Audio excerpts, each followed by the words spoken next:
Hello, everybody. What's happening? What's happening?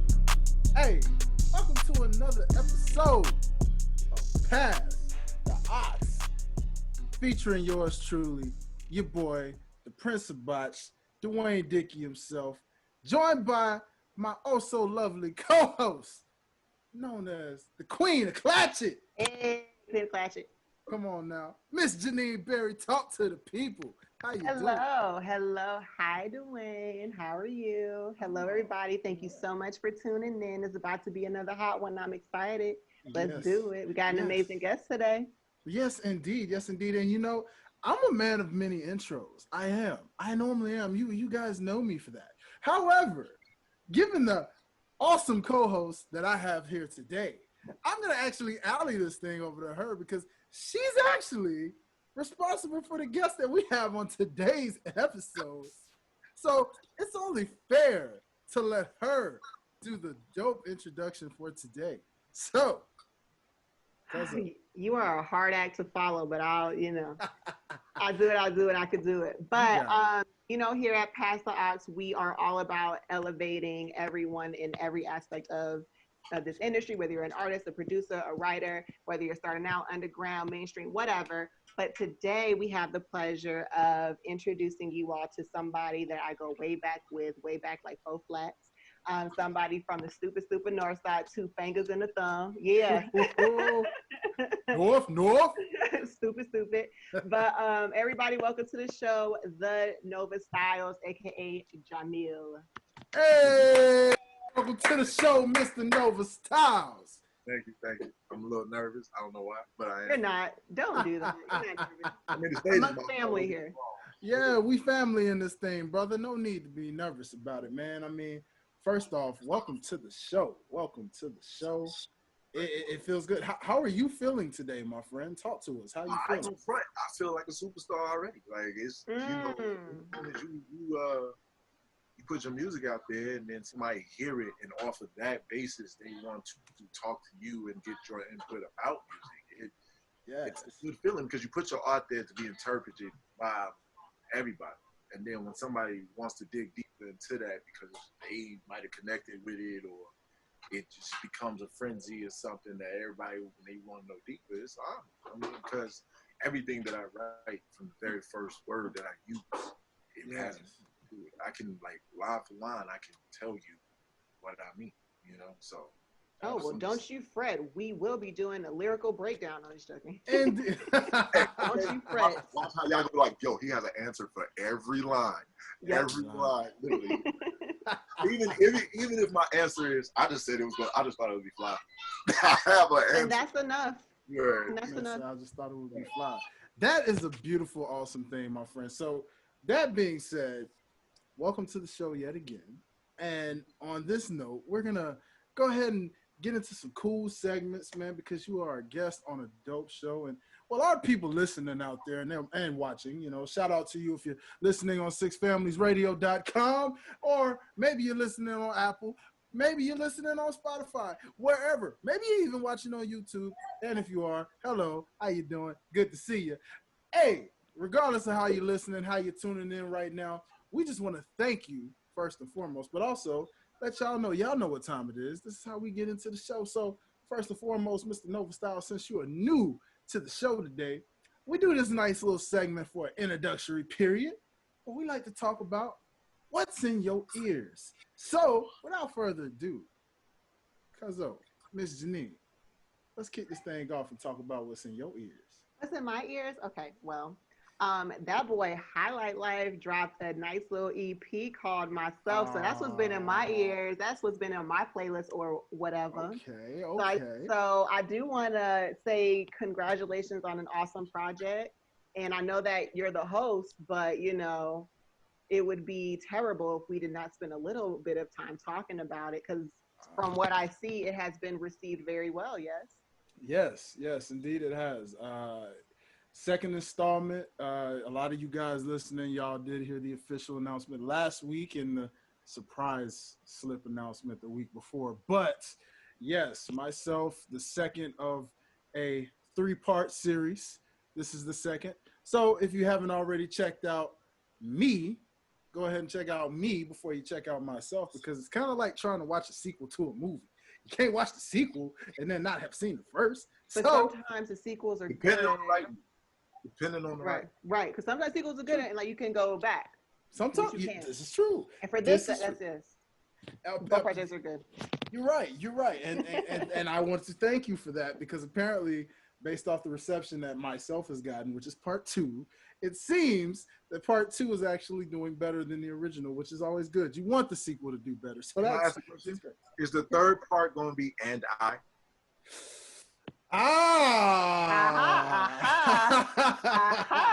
You see, on the contraire, my friend. On the contraire.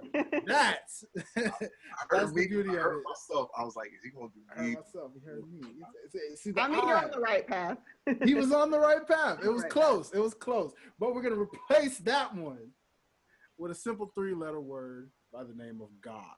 Therefore, this is going to be very, very interesting on how this one goes. So I'm excited to share that with you guys. Looking forward to possibly dropping that in November if the stars align right. However, we'll see. We'll see. But in the meantime, guys, check out that me and myself. So, Cuzzo, what else has been in your ears this week? So before we talk about what else I've been listening to, I have a question for the 2 artists in the room.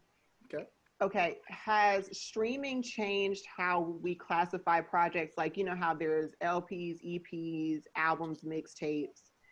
So there's still a difference? And if so, what is the difference? Because I never knew. Well, an LP is a long play, and an EP is an extended play, and then you have singles, and then you got mixtapes. So it's based off of a couple of aspects. One, how many tracks are on one. It's like a mixtape, you can put 30 on there. Doesn't matter.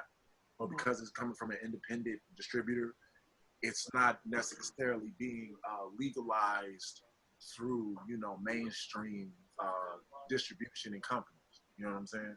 Okay. EP is an extended play. That's probably no more than 7 songs. A long play is like 8+. You know what I'm saying? So it's and streaming, as far as streaming is concerned, it's made it easier to post a single. I think, and it's made it more challenging to post EPs and LPs and mixtapes due to the simple fact that one song, through the attention span, one song is good. You got a new single, everybody heard that one song. And depending on your consistency, when you put your project out, depending on, the person going to sit there and actually listen and download, all that. You got people talk about data on their phone, computer, all that stuff. So it's like, I would think it made it more challenging the aspect of getting people to purchase it or listen to it. Okay. Or as because when you had a single back in the day, that was on the radio, that wasn't being sold. The project was being sold. Now singles are being sold. So now you hear people say, I make my money off of singles. They can't hold a whole project, but they can put out one consecutive hit after another. Okay. You know what I'm saying? So that's my take. Thank you. That makes sense to me. Thank you. Yeah, I actually kind of have to agree with that in a way. The wave of today seems to be more singles and EPs because EPs generally would be, as Nova so greatly emphasized, generally EPs would be something that either is getting you ready before an album or it's kind of like your transition in between albums per se. So it's like maybe that artist has an album in store, but the EPs are to kind of tease you a little bit, give you a nice little sample size, something that you can just kind of play back and forth a little bit. Which I'm about to drop, might as well, in August. See? Oh, okay. You see? Humble plug. That was a single of the EP. That's one of the singles. And I got my second single already recorded and ready. Exactly. So I'm just like keeping it on the hush though. But it's going to be like 7 songs. So there you go. I ain't telling everybody in their mamas though, because I just kind of want to like put it out there. You know what I'm saying? Now, I noticed you said hush hush there. Was that kind of a exclusive for Pastor Ox right there to the fans? Yeah, it really is. Somebody dropped the clue bombs. Somebody dropped the clue bombs. Uh-oh now. Uh-oh. Hey, man, you already know on Pastor Ox, you're going to get those, baby. Get them I already made it my business to send it to you. You know what I mean? Yeah, absolutely. Absolutely.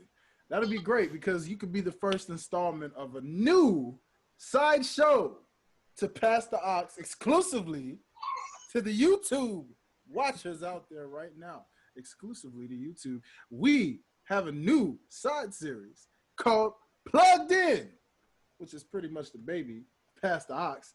Because, well, when you got the ox, what you gonna do, baby? You gonna plug it in and listen to what you need to listen to. So, Styles, sounds like that EP is gonna be episode number 1 there. Get everybody ready and let them know. Like this, when I meet people on different formats that have been in the game ahead of me, and if the connection becomes organic, in the sense of just, you know, I vibe, they vibe, we cool.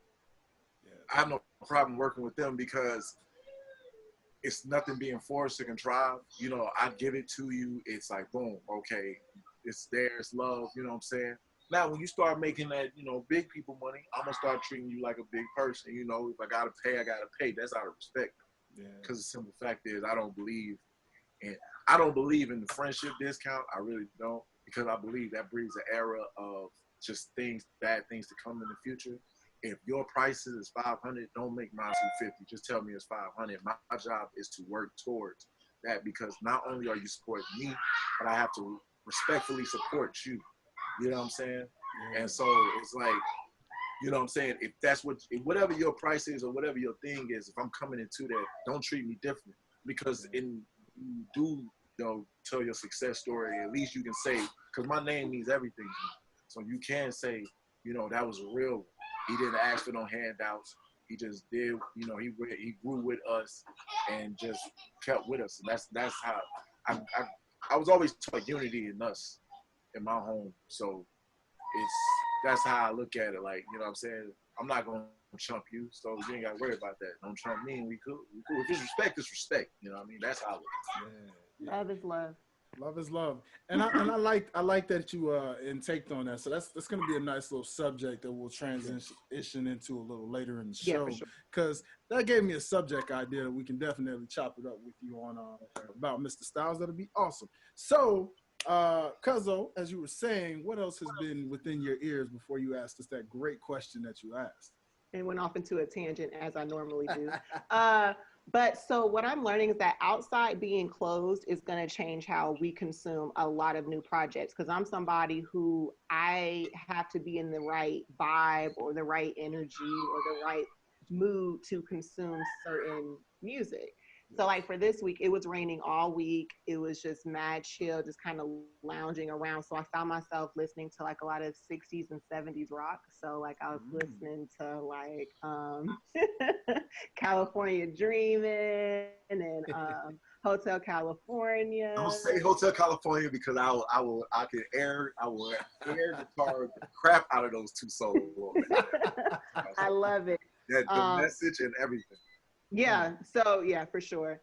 And then to kind of piggyback off of that, I was everywhere this week. Summer Walker dropped a project, Life on Earth, which was super nice and rainy day. I want to lay up with Bay, you know what I'm saying? So I was listening to that.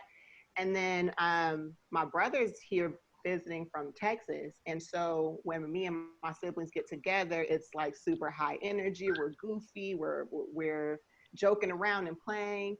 And my husband started playing Pop Smoke's new album. And then he started playing some more drill music.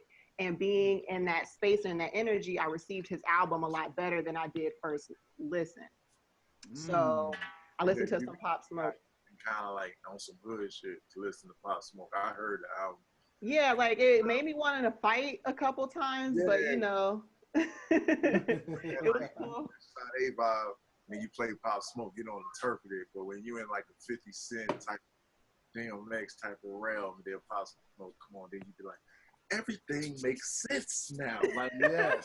I'm about to, okay. Yeah.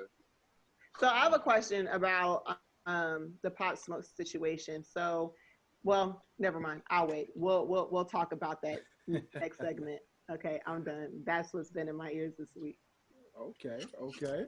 Mr. Nova Styles, as the guest, my friend, what has been in your ears recently this week? Besides myself, and I know that sounds pretentious, but it's not, because the simple fact is I'm studying when I listen to myself, because if I make a mistake or if I do something, you know, I put it like side note, like I don't want to do that this time, or I'll do it, I'm going to do it again later, you know, for another song or whatever. But besides that, well, I'm a big Snow Allegra fan. I love Snow Allegra. Okay, okay. Good one. Good one. Okay. I Want You Around is like, it's one of them bits type of deal. Yeah. Like that. Then we got Giveon, Like I Want You. He's been in my head. Because I lived that experience for 10 years. I lived that. I'm glad I'm not living it anymore. But yeah. I lived that one. And outside of that little portion, it's just been old school hip hop. Freddie Fox, Bumpy Knuckles, M.O.P., Gangstar. I'm a huge Busta Rhymes, Biggie fan, so I played that a little bit, you know. And because those are my teachers. That's how I learned. Mm-hmm. Yeah. I learned through kind of one of those people that learns through, you know, visual or hearing. So, you know, you can give me the vocabulary word of the technique. I'm not gonna remember that. But if you just let me do it by feel and by just instinct, then I'll be like, okay, boom, boom. Like M.O.P., I could tell you, those are the guys. M.O.P. and Busta Rhymes are the type of MCs that taught me about charisma and ad-libbing. Mm-hmm. So the way to put a proper ad-lib and to stack properly to behind something to add more emphasis. So those people got, because I love how Busta used onomatopoeias and all this shit. Like, he just like, because it makes you like, you know what I'm saying? Like, oh, I felt that. Yeah. You know what I'm saying? Like, when you start talking and getting, you be like, ooh, this thing. You know, and so and MOP is like, MOP to me is like one of those like street gospels. I got guys I call street gospels. And those are the guys who are in the street guys like DMX. But they give it a more, I don't want to say softer, because they're not softer. But it's like, the realization in what, like, basically I had to do what I had to do. This is what men had to do. This is how we had to survive. You know what I mean? So I'd be like, all right, put me. Plus, in all my songs, I talk about God. That's like the one constant I have. And I try to make sure I put God in all my songs in any form, whether it's in the hook or in the verse. God's gonna be talked about. And those type of guys, they talk about God. Billy Dance from LP said, I put my hand on the good book and overlooked the deepest quote and slit a motherfucker's throat. I was like, shit. My goodness. Whoa. Right. Like, yeah, like, you know, we doing that Pop Smoke. Woo! You know? Like, you know. So, yeah, so but that really has been in my ear, because while I'm making this project, and I'm telling you right now, it is so untitled. I'm just letting that like hit me when it hits me, because this is the first project that I work on that I don't have a concept to. I'm just going off of my feelings. And so the tracks I chose were more just off my feelings, but they still kind of flowed with the project. You know what I'm saying? Because you have a project and tracks can be all over the place. That's the amateur shit, you know? Like no steady flow, you know what I mean? No rise and, you know, no increase, decrease in energy. Like, they don't have that sometimes. So I'm just going back to my teachers to make sure that who I am as an MC, because I'm an MC, I'm lyrical. And but it's the music industry is not necessarily supporting lyrical people in that way now. So I have to bridge the gap. That's what my second single is about. It was a fun song, but I was just being really lyrical on it. The track is like you can say, like, when you hear it, you're gonna think The Baby. You know what I'm saying? Okay. And because the name and the song is called Swordplay, and we'll get into that later, but it's called Swordplay, and I have a whole philosophy about calligraphy and all that. So, but the song itself is just about having fun, just rhyming, but being me while doing you, kind of like thing like that. You know what I'm saying? Like taking the flow and the style of today in a way, but just still being my lyrical self. Right. Because you can still say some stuff that's what Miss Barry was saying about. She said you always talk about issues in your song. Every song I've heard you do, you're always talking about something. Like it's never just and that's like what we like to call in the MC circles. What I was doing in that song was more like dookie rhyming. You know what I'm saying? And you just shooting out lyrics just to be witty and just to be cool, just to it's just that type of deal. So I say all that to say, I've been listening to my teachers just for this last couple of weeks, just to recenter myself and make sure my approach has the integrity of who I am. A lot of artists don't have integrity nowadays. People put on a facade. You know what I'm saying? We see the change up. People are like, that's not how he was before. Now he got money and switched up. Or that's not how she was before. Now she got money and she switched up. You know what I'm saying? And things I don't talk about, like I don't talk about drugs in my music because I don't know anything about selling drugs. I can't tell you the first thing about making a drug move. I've been around a lot of them cats. I didn't study what they was doing. That's not my interest. I don't look at that. You know what I'm saying? I know about life. I know about family. I know about God. The only task I really have is making it susceptible for the masses so they can enjoy it and it don't sound preachy and it don't sound like I'm like waving the finger at you like you shouldn't do this. You know what I'm saying? Because I got a song out on SoundCloud called Know Thy Enemy. And the whole song is about different enemies. The first one is talking about just haters. The second one is talking about the women that that want to come in your life and just because you want, they want to do this. And then the last one is the women's. Huh? The women's. Yeah, that devil in the red dress gonna always come when you show up to that party. You know what I'm saying? She's always gonna appear. So you always want to have that real life stuff. So I'm telling the girl that's gonna come. I'm telling her what's about to go down. I'm telling myself in the end. In the last verse, I'm talking to myself. You know what I'm saying? And I'm talking about my own doubts and my own, because you are your worst enemy. So you gotta know your enemies, because you got enemies outward, you got enemies inward, and your inward enemies are the ones that know you best, because they know you, so they know how you tick and who knows you better than you. You know what I'm saying? Besides God. So you just kind of like that. So I always put that real life scenario thing in my rhyme. My newest single, Hunnid Grand, it was a dreamer's right. I wrote that in a dreamer state. Like I was just thinking. We want to talk about that. We're going to get into a deep dive into your songs. We just want to. I'm sorry. No. It's good because like we could.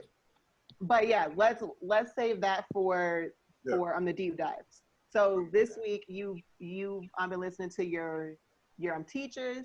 You've been listening to Snow Allegra. You've been listening to some booze. And sir. I love Inglewood, sir. Oh my God. I'm sorry. Listen. Good I got sir. every album. I know every song on every album. I know the name of every song on every album.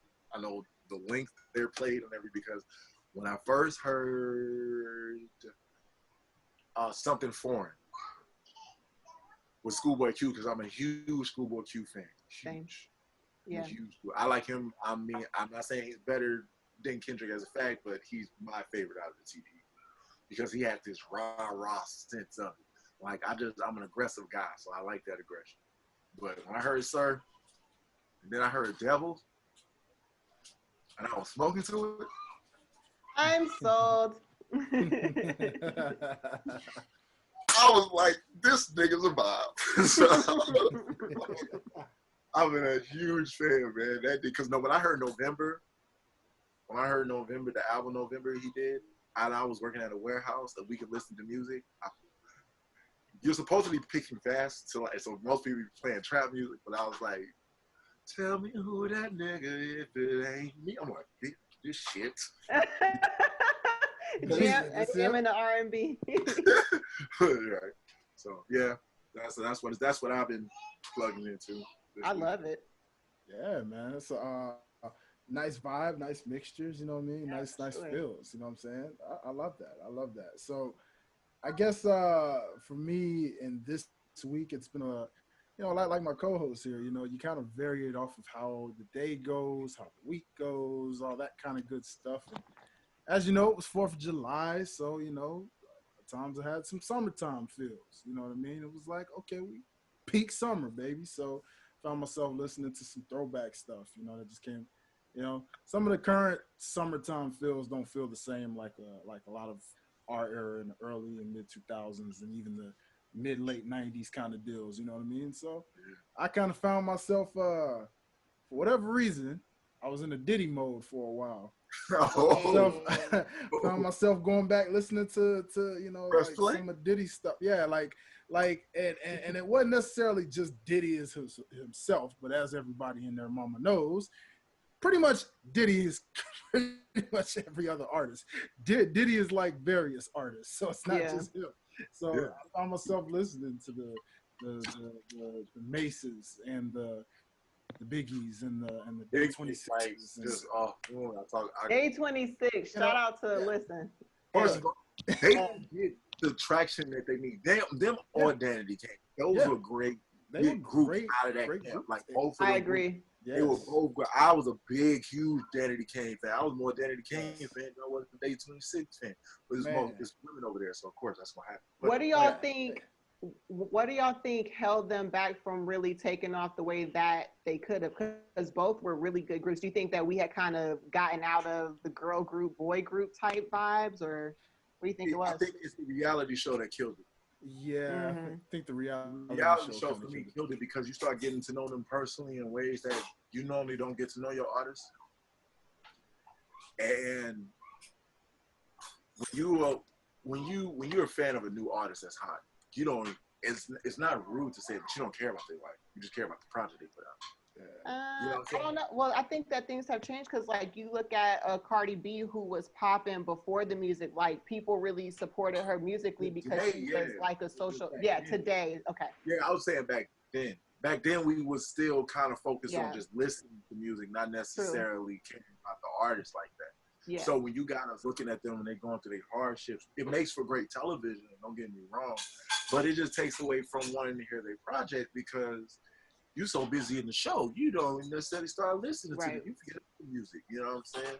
Because when you start seeing people like Q in Day 26 and he crying and going crazy, you like, oh, he was wilding. Yeah. What is that? You see your face, but then, but then you take that same image when you see him on a video with them. You be like, that's a fact. You know what I'm saying? It kills the vibe. You know what I'm saying? So it's just like when he got like just in that show when he left the group and then they came out with the video without Q and then like it's like, oh shit, you know what I'm saying? Oh, what the fuck? You know, and I just think that portion of it, when they first made the making the band thing, I thought that was cool. But then when they went for another season and when they went into deeper, I just think that killed it for a lot of, for us as fans. You know what I'm saying? Because we start focusing on their lives as just not necessarily their music. You know? So that's how I feel.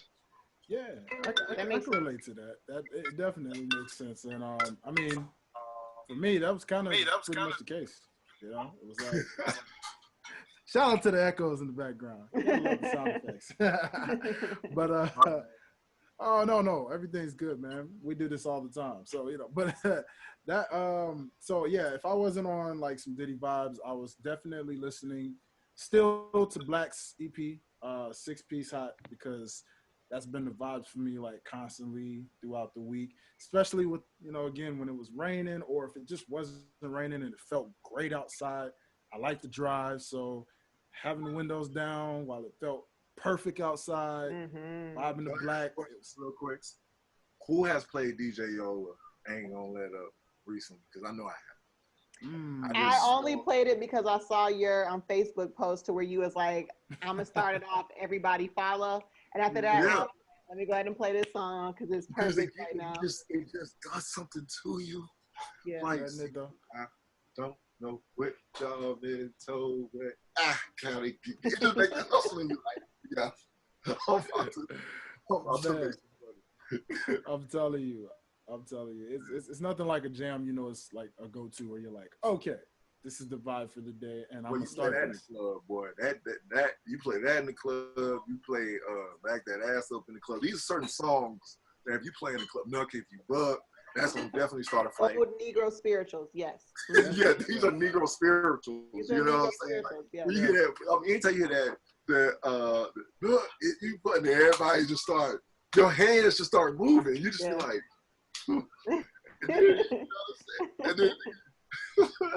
and then when old girl come in and we nucking, we bucking, we I'll be like, boom, boom. Oh no, that's when you do your hood set. That's that hood set. Come up like what? And the funny thing is, I have never nucked or had to buck, but the song has made me feel like if I ever was in a situation, it could like I could do it. Anybody could do it. Anybody you know. And you see, as someone who's like partial ATLian, you know, coming as a Memphis native, a lot of times it was a little bit different with their anthems in the club because it was just kind of like localized, you know. Yeah, you know. So I know you bought that 8-ball MJG. It was, of course, one of the most underrated southern hip hop duos ever. What? You know what I mean? But we it's super underrated, man. But what? like, and they were a lot of part of what you would hear in the clubs a lot of times, right? Or it would be "What's up?" You know, "What up?" with Yo Gotti, and literally how North Memphis, South Memphis, East Memphis, whatever side of Memphis you from, you throwing up your signs, right? And just like you know. So it's amazing how there's always an anthem for each club, you know, no matter what section, no matter what city, you know, everybody's got their charger. Hold on, y'all. I didn't come prepared. I'm so sorry. That's all good. That's good. That's good. What else have you been listening to, Cuzzo? Man, I would say, so what else did I find myself? Oh, I can't forget to shout out this recent artist that I came across, and I was not familiar with her, but I checked her out. If I butcher her name, y'all, forgive me. I know 3 simple letters, which is U-M-and-I. But Umi, I think. I'm gonna go with Umi. Umi. I think that's what that is. Yeah. I think it's pronounced Umi, but you know, she dropped an EP that was very, very vibey. Ooh. And I like her style. She's really cool. Mm-hmm. And so it was like a mixture between like her and Black, you know, just kind of like putting them back and forth. And then, of course, you know, yours truly, again, much like Nova, you know, sometimes you got to listen to yourself a little bit. And right. I did listen to myself some, you know, just to kind of sit there and be like, okay, cool. Let's, you know, it's cool to vibe to yourself sometimes a little bit if you're an artist that makes music. But for the most part, not vibing to myself too much. I kind of let the rest of the world do that, you know. I vibe to myself when I'm creating music, not so much, you know, sometimes you want to sit back and listen, but for the most part, right. I was enjoying a lot of other vibes, you know. So that was pretty much it for me throughout this week so far, you know. Nice. A little bit of throwback vibes and current vibes and everything. So, you know, and shout out to the Summer Walker album because I had a chance to peep that today as well. And she's like the ratchet Brandy, and I don't mean ratchet in the sense of like bad. I just mean that like she got this girl thing like sitting in my room while I'm smoking a spliff, listening to, you know, flies and thinking about man or my place in the world at the same time. You know what I'm saying? Like that type of thing. That's actually a perfect definition of what her process is probably like. Exactly. Yeah. No, I'm just saying, when I heard, I said, oh, she sound like Brandy. I know. So she got because she in that low register type deal. So I was like, damn, she got a Brandy thing. It just like it was. I don't know. It's like a girl, but she was mature. But this is a girl in like the hood, so it's like. Yeah, I feel it. I just felt it. It's all, man. I'm there, and it's a short song. The first album was called "I'm There," but yeah. Okay. Well, shout out to Miss Summer Walker for you know dropping a vibey project. And if you're the ratchet type, and that's definitely your style, then vibe on, my friends. Vibe on. I have an artist question since we kind of touched on Summer Walker's process. So as artists here, how do you like? Do y'all have to listen to like a beat or a track first and then write, or do you sometimes have already something written and then like you try to find a beat that matches that by perfectly? Like what is your process like? Wow, that is such a dope question because that's a common question amongst a lot of artists that we find ourselves asking, sometimes even each other. Yeah. For me personally, it kind of varies. Sometimes like my mind is like a living machine that does not stop when it comes to song ideas and concepts and things like that. It could be a random thought one day. I might be watching something or thinking about something, and it's like, yo, I could metaphorically make this a song, or hey, there's a song out of this somewhere, and then the lyrics may come up, the lyrics may not come up, but the concept stays there. And if I hear the right beat, boom, the concept lays itself on that beat, and the song is constructed. If you're an artist who makes beats, a lot of times you could probably just create the beat on spot, and then the song concept comes to your head as you created that beat. Mhm. Someone who's kind of made beats on and off, if I make it and I'm feeling it enough, I may write a song to it right then and there. But I don't consistently make beats enough like I should to kind of do that. So, if you're a producing type and you are like multi-talented in that way, sometimes it comes that way. But generally, mostly for me, sometimes it's if I hear the right beat. If the beat talks to me, then the song just flows, and that's kind of it. You know? Right. Right. Yeah, yeah. I'm weird. I'm saying that I'm weird because when I think cinematically, I try to make my music score to life and people's lifestyles. So I try to be like, if somebody's about to fight, what song do I want to hear in the background? What song do I put in the background? Or when somebody's having a good time, what song do I want, taking that drive down the highway just because you want to drive and feel the wind, smoke your point. Like, what song do you want to play? You know what I'm saying? Mhm. And it's funny because I'm a big fan of cadences because I believe that cadences help kind of play with a person's ear. You know what I'm saying? Because we all can get uh, fall victim to that tapping. I call it the tapping pencil syndrome. When somebody can tap a pencil long enough that you don't even hear it anymore because it's becoming part of the background. So, but the moment somebody triples up on the thing, or like do something else, boom, boom, it calls your attention. So, anytime I rhyme on a track, I try to do this to my flow constantly, so you can keep you constantly wanting to hear. You know what I'm saying? Because if you like really broke down my songs and like you'll hear the change up from this cadence to that cadence to this cadence to that cadence. Might go back to one of the cadences, then this cadence, that cadence, this cadence, that cadence.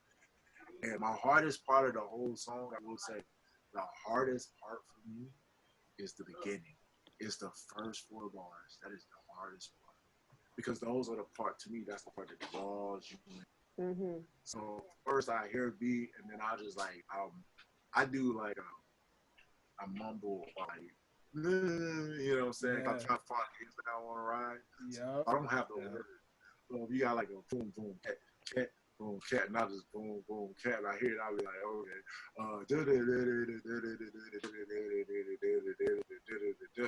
Then I go back and say, okay, that's the one I want.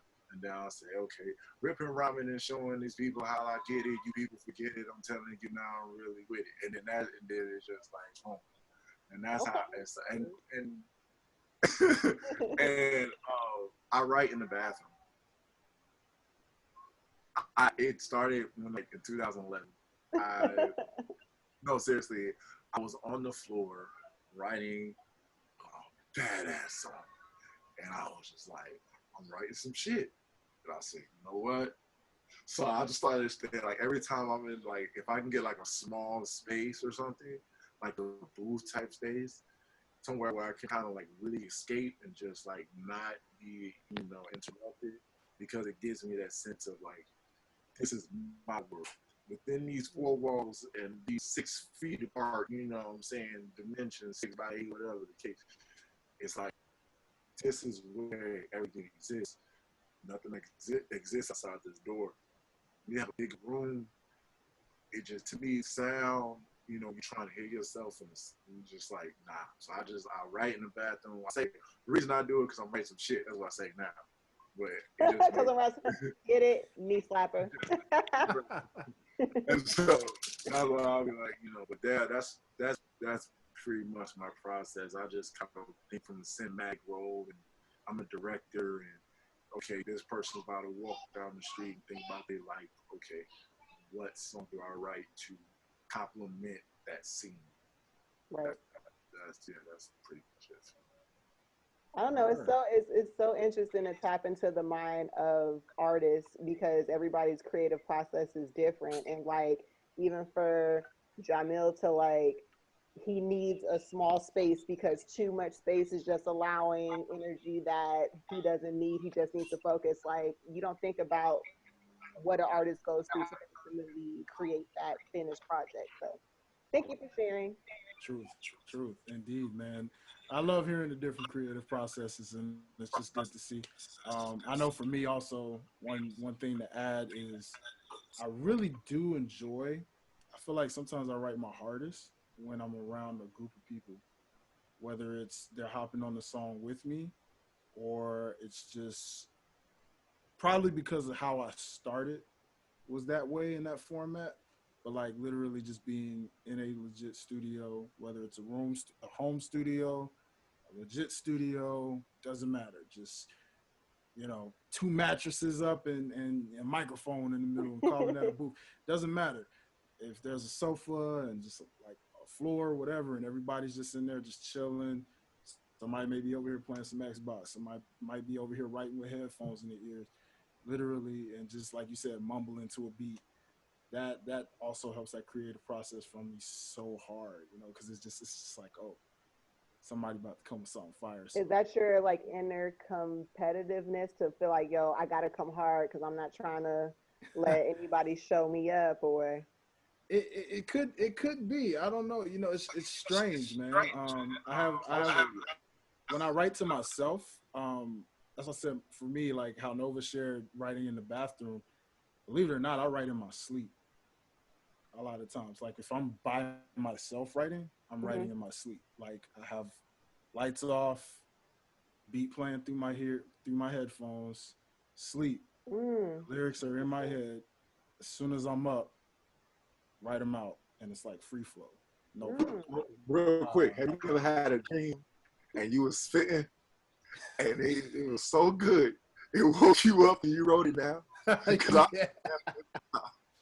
you be like, I literally be like whoa, yeah. Come up out that slumber real quick. Bags, you come up out of it, you be like, whoa, hold up, and it just, you be like, oh yeah, I got it right. Man, I'm telling you, I'm telling you, it's a beautiful feeling, man. Especially even with hooks, when a hook comes to your head and you catch it like a dream catcher. You catch it, and you're like, oh, I got so many rough draft hooks that I record straight off of my phone voice recorder just to be like, okay, I'm gonna put that to something later because I like the melody behind that, or I like this and that, But shout out to the creative process out there, man. If you're an artist, a producer, a songwriter, whatever, shout out to your creative process, man. Matter of fact, let us know. Put that down in the comments, wherever you at. You know what I'm saying? If you're on YouTube, put it in the comments. Your competition, how you get down, it's hip hop or whatever. It's still a competition. Yeah. I don't want nobody how I get down, really. I mean, I'm telling you, I ain't got no threats right now. But you can relate with hip hop. I don't want you to know what I'm doing. That's why I write with people. I don't write around. Yeah. I wait till I record. I don't do home studios because I had a lot of bad experiences with those. But I do like I got a studio, a real studio I go to, and me like by the time I get to that studio, I know everything. I know the ad libs, the stacking, the melody, everything. I know everything. Like it's not, I don't even look, even know how you got your pad and stuff, or you got your phone. I don't even need. I don't need it because at this point, I was taught to own your song before you record it. Know your song. You need to be able to dissect it. I can get so good at a point where I can just hear the track because I haven't heard it yet, and it can be on the second verse, but it's like in a small spot of the second verse, like in the middle, and I can pick up my rhyme from there because I know it to the point where I just know it that deep, that well. You know what I'm saying? I own it, and so time is money in that aspect. I was about to say, I'm sure that's why, because like studio, like time is money, so like you better have it right. We don't have time to come in here playing. Legit. Yeah. Engineers love me in that aspect. They always tell me it's great. I'm sure because I come in and just hit it, and then like I'm out. I don't even play. I'm a different beast when I'm in there because I'm about my business for real, for real. And it's my identity in a way. It's my reputation. So I take it seriously. The project I put out. I'm a professional, so it's like I'm a real anal person. Like you can tell me I did it right 10 times. I gotta do it that 11th time because for me, it didn't sound like how it was in my head. Mm-hmm. Or the reaction that I got from somebody wasn't the reaction I wanted because I didn't do it the right way. So let me go back and do it like this. You know what I'm saying? And so, yeah, it's like, yeah, I gotta, I'm what? I'm something else. Shout out to the creative process for sure. That's what's up. Legit.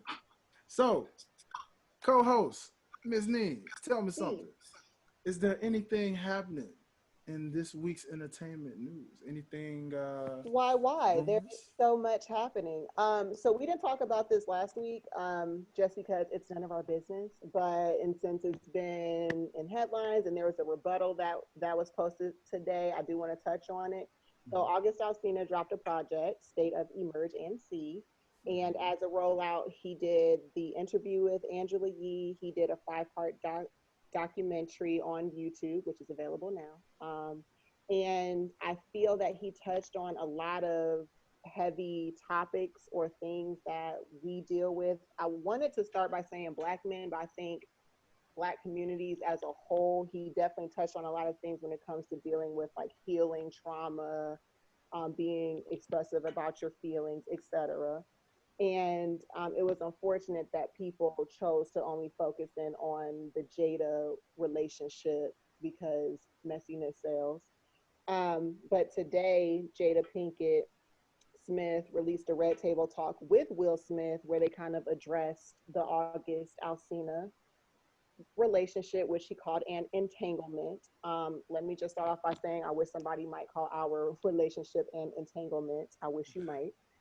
But I kind of wanted to ask, because he touched on this subject, as Black men, do you feel like you grew up with the tools or the safe space to really feel comfortable to talk about your feelings or talk about certain issues or traumas?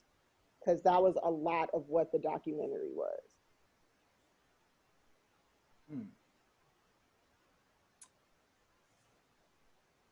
Let's see.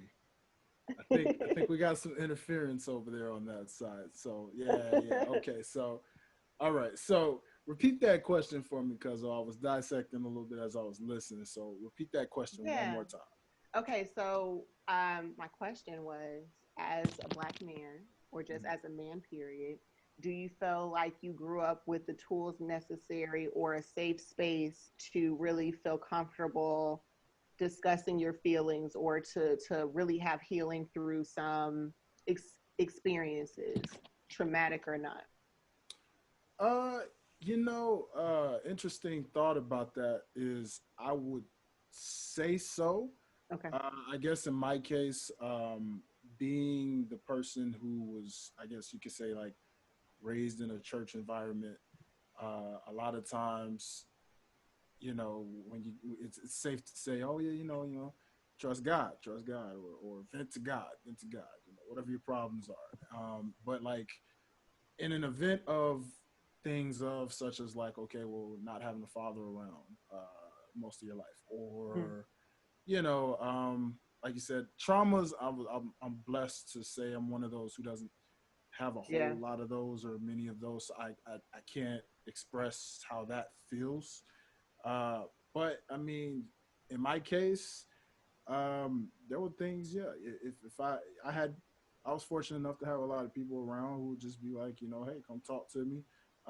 Sometimes I might resent it, Yeah. not knowing if that was a man thing or a pride thing, or if it was just I can handle this kind of myself in a way kind of deal. But for the most part, for me, I would say I definitely had the right tools around me, or you know, safe security people that would just be like, "Hey, vent it out." And then, of course, as I've gotten older and come more out of my shell, Hmm. music has definitely been more of a means of the ultimate tool in a way to really vent on how I feel. And before music was around, I really noticed I enjoyed writing. So writing Hmm.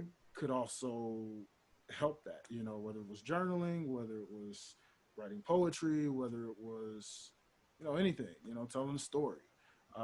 Writing definitely. So writing and music are like two definites that kind of help with something of that nature.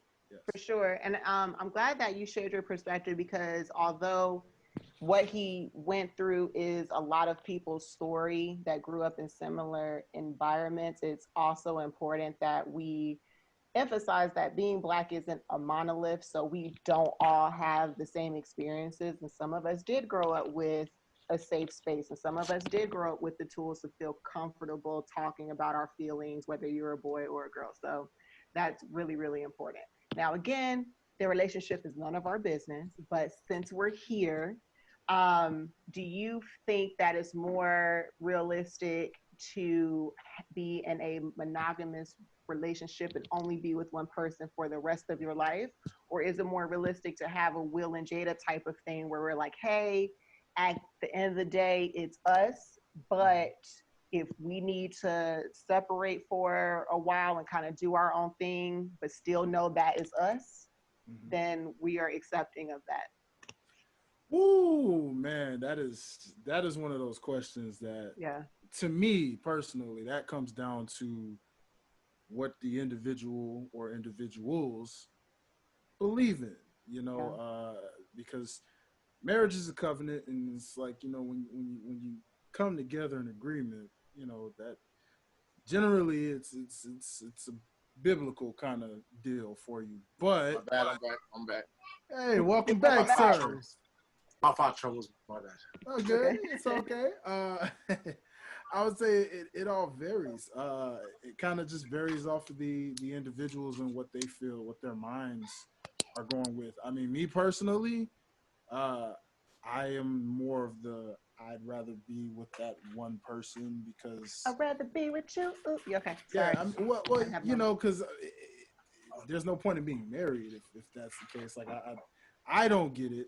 But again, To each as his to own, each his right? own, you know. Yeah, if Yeah. that's your type of and your style relationship, then by all means, do So you. so so Nova, just to catch you up, we're talking about the August Alcina doc, and we're talking about Jada Pinkett Smith response that she dropped today. So my first question was, my first question was, do you feel like growing up, you grew up with the tools or the safe space to feel comfortable talking about your feelings or certain traumas or issues? Because a lot of what he talked about was he didn't grow up with that. I mean, I would say yes and no in that aspect because I my father was born in '65, Hmm. so that's Very the different. birth of the civil rights movement, you know, and men are men back then, and it's not all just my dad, my mom too. You know, I was growing up in a house. If I was like, Mom, I'm sick, you know, what you crying for? You a man, deal with it. Go lay down something. Don't sit there and cry about all this. So yeah, it wasn't like that for me. but I still was allowed to express myself. You know what I'm saying? I just didn't necessarily choose to do it in certain aspects because I didn't want to feel like I was being talked down to or feeling stupid just because I felt a certain way. Right. You know what I'm saying? So I just kept a lot of that stuff down, you know. But I don't know because I'm a strong-willed person, it didn't like really damage me like that. I mean, I will say it did affect me in my relationships as opposed to opening up because you so used to being here. I'm so used to talking to me. I'm not used to talking to that person. And then, especially when you do talk to that person about something, and then you get a bad response, and it's like, oh, well, let me just keep See, going. this is why I don't talk to y'all. Right. You know what I'm saying? So Yeah. they be like, why? And I'm like, really? I'm trying to explain. So you want to explain, or you want to? Nah, don't explain. I just say, this is who I am. You know. Mhm. But like, the last relationship I was in, it ended very cordially, but it what I loved about it the most is that we can always talk about how we felt. So it was like if I overstepped with her, she would let me know, and I say my bad, respect, dude. Or if she overstepped with me, because women don't realize guys don't too much tell you unless he's one of them guys that like was raised by he's the only child or something. But most guys don't tell y'all when y'all bothering us. We just really just kind of like don't say shit. And then what happens is like y'all do it again and again, and then you might do it in a bigger way, and then all of a sudden it's a problem. And then that's when y'all be like, it wasn't a problem, we blah blah blah blah Yeah, blah. and it's still your fault Actually, because you should have said something from jump. But that anyway. is true. That is true. I would agree. That is our fault because we didn't step up and say anything. But at the Yeah. same time, we be like, if I say this, will I be sound like girl? Will I be soft? It's like I don't want to be in my feelings like that. Because I say we was always taught to not act on our emotions, but we was never Mhm. taught to process our emotions. Mhm. Two different total concepts. That's why when if you're in a relationship and you argue with your woman, if you're coming from a logical standpoint, as a man, you're gonna beat her every time, or y'all gonna be equal because you stand in a man's world using your brain. You're not using your emotion. But the moment we use our emotion, there's a whole bunch of cursing and mother, damn it, and you start saying crazy shit. This That scream. right, you be like fuck, and then you be trying to, and then that's why she be like, mm-hmm. That's why you sound stupid right there. You can't even talk, and then you get extra mad, and then it just you lost the whole damn thing, and then you just be quiet. Oh, now you want to be quiet. You don't got nothing to say now, and you be like, Learning how to communicate, Big like man. there was this thing where everybody was finding their love language, which I think is important too, but being able to effectively communicate with your significant other is so important. Like, because I am somebody who I need to talk right now. Like, if I feel something, we got to get it all out. I'm not done talking until I'm done. Versus my husband, he's like, if I don't feel like talking, we just won't talk, and I need to sit on it, and I'll talk about it in like three days. So we have so it's important to know your other person. But the follow-up question to the August Alsina doc was, do you think it's more realistic to be in a monogamous relationship with one person for the rest of your life, or to have a Will and Jada type of situation where we know at the end of the day, this is us, but if we need to see other people or have these outside relationships, as long as we're all on one accord and we know that it's us at the end of the day, which one's more realistic for I'm gonna you? say both of them are realistic, but for me, I gotta do one person at a time, man. It's just too many souls, too many energies, confusion, and if we gonna be Obviously. focused on us, how am I gonna be focused on you if there's a person in between us? It's just I can't stand beside you if there's somebody in between us. Right. That's what's keeping us apart. You know what I'm saying? And so, nah, it's like if I'm single, do what you do, but if you're gonna be in a relationship, it should just be between y'all two because of just the less stress, less, like I said, the energy and vibes. We are all conduits of energy. So from touching to vibrations. We're all conduit. We can very conductive to energy. So if I'm allowing somebody with two different energies in my life, in my heart, it's just gonna be just a whirlpool of just craziness. You know what I'm saying? Chaos. Because like, what if me and this girl over here are God's fearing and she ain't really like that? Hmm. So now we got an entity in here that ain't rocking with us that can come and disrupt what we got because she ain't got that foundation. You Hmm. know what I'm saying? What if we both like working out and she like just eating, sitting on her butt all day? That's going.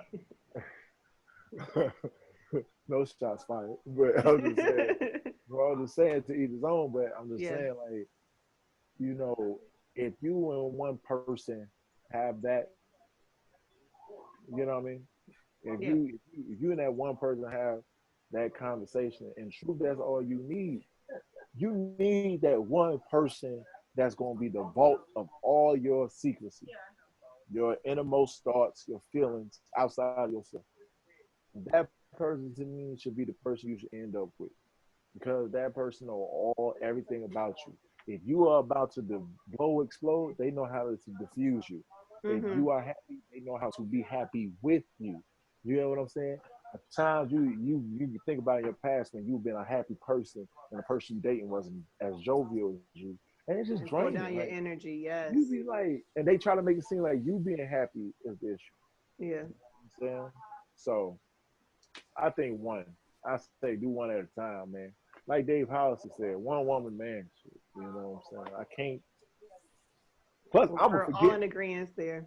I'm gonna forget stuff. I'm gonna forget I'm gonna mix birthdays. That's Oh, why you don't want to miss a birthday. That's gonna be a whole war zone in the house. what if we having sex and I say another that person's name and they not even there that day? Like it's just gonna A be mess. it's a mess, A man. mess. Horrible. So again, their relationship is none of our business. I just wanted to ask those like broader questions. So next thing, 5 men were arrested for this Pop Smoke murder. So that was just announced. So that's good because we're moving towards justice. They say that they were really closer to finding these men, but COVID uh, slowed. I was going to say slowed down everything. That's that wine Um, talking. yeah. So my question from earlier was, is it kind of eerie listening to a Pop Smoke album and maybe not just talking about Pop Smoke specifically, but listening to artists who talk about like running up and that I got that smoke I'm a, and whoopty I'm whoopty a, whoop. And then I'm not. I they, wasn't close to Pop Smoke, but I was close to Nipsey, and yes, that hurt. When I hear him say, "You ain't gonna catch me slipping out here," they caught you and slipping yes, though, and they catch you slipping. and it's like, damn, they caught my. But when he say something like in Victory Lap, when he says, you know, from around here, my people don't make it out. You know what I'm saying? My people don't make it out from around here. So he's the true embodiment of what he talked about. And in that aspect, it doesn't feel it to me. It just adds more validity to his integrity as a person, Hmm. and because he talked about what he knew, Hmm. and what he knew was the street, and he lived and died by the street. So in that aspect, it's not necessarily eerie. It's kind of heartbroken because we'd be like, damn, I wish you didn't talk. I wish you just spoke more life into your music because if you speak more life into your music, you'll live long life. But if you speak death into your life, and he spoke about a lot of death and all that stuff, it just if and again, he was the true representation of what would happen to you if you live this life. You're either Hmm. dead or in jail. Simple and plain. And this just kind of ties back to what you kind of touched on earlier. I think that there's a difference between trying to glorify a certain lifestyle or try to say like this is what's up versus somebody who's like, this is really my life, this is what I grew up with, this is how I survived, this is how I got up out of it. So I definitely think that there's a difference, and it's important to know the difference. Yeah. And I have to say that coming from a spiritual aspect, I guess when I look at I think about Nipsey, Pop, you know, Pac, Pac, you know, Biggie, Biggie, yeah. Biggie. You know, Big I Pun, think you know, Big L. yeah, You can name them all. name them all, man. There's life and death in the tongue, man, and music is such a powerful tool that yes, you can rap what you really know about, and if that's what you really know about, you know, it is what it is. You know, if it's a life you really lived and that's all you know to rap about, while putting positivity in it in some kind of way, you know, versus some of these other artists out here who just do it because it's a fad to them Hmm. and it's a selling point because that's what sells. You got to be careful with that, just because you know as you speak it, it's viable to happen to you. You know, live by the sword, die by the sword. Hmm. Lyrically, that's how it is. You know, that's it's exactly what it is. So, you know, again, it is what it is. But you know, I feel for a lot of artists who really are about that life and that do rap what they've actually seen growing up into this environment. Yeah, You know, shout out to the ones that are like a Nipsey who at least tried to change and make a difference with it, Hmm. you yeah. know, or like Like a Dave Pac. East. Yeah, you Huge know, Dave East fan. yeah, yeah. Dave East, perfect example. You know, so it's tough, man. It's a tough subject when you think about a Pop Smoke or somebody like that. Which is why a lot of times, you know, I went through my hood phases of like hood songs, but I couldn't allow myself to like get too clouded You into have a that. hood song, Dwayne? I need to hear this.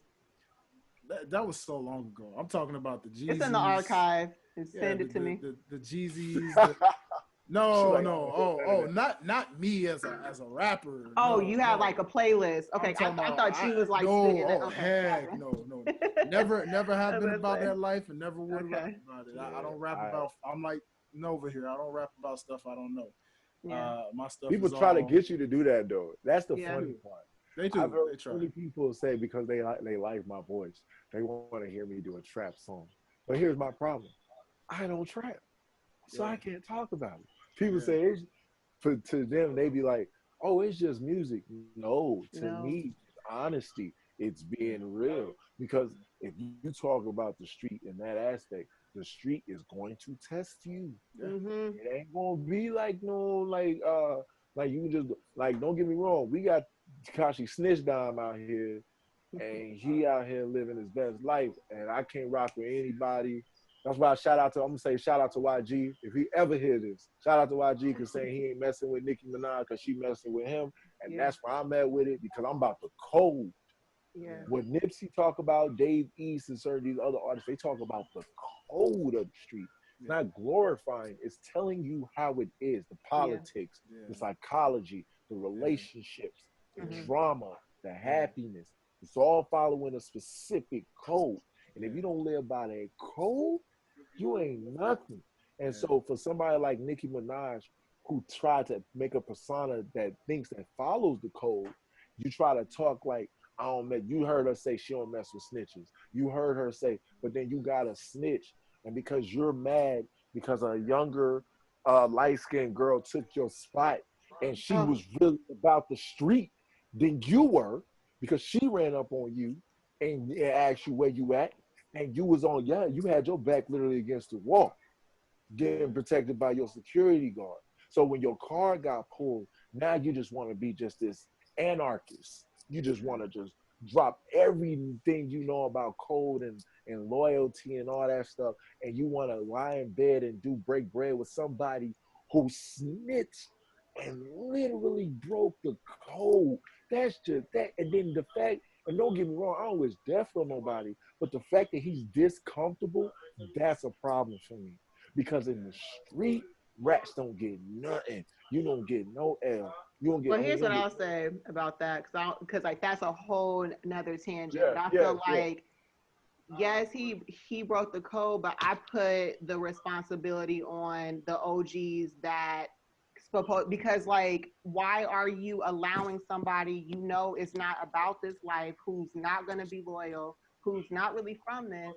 You are using him as a meal ticket and giving him the code, and it backfired. Right. That's true. So, Right.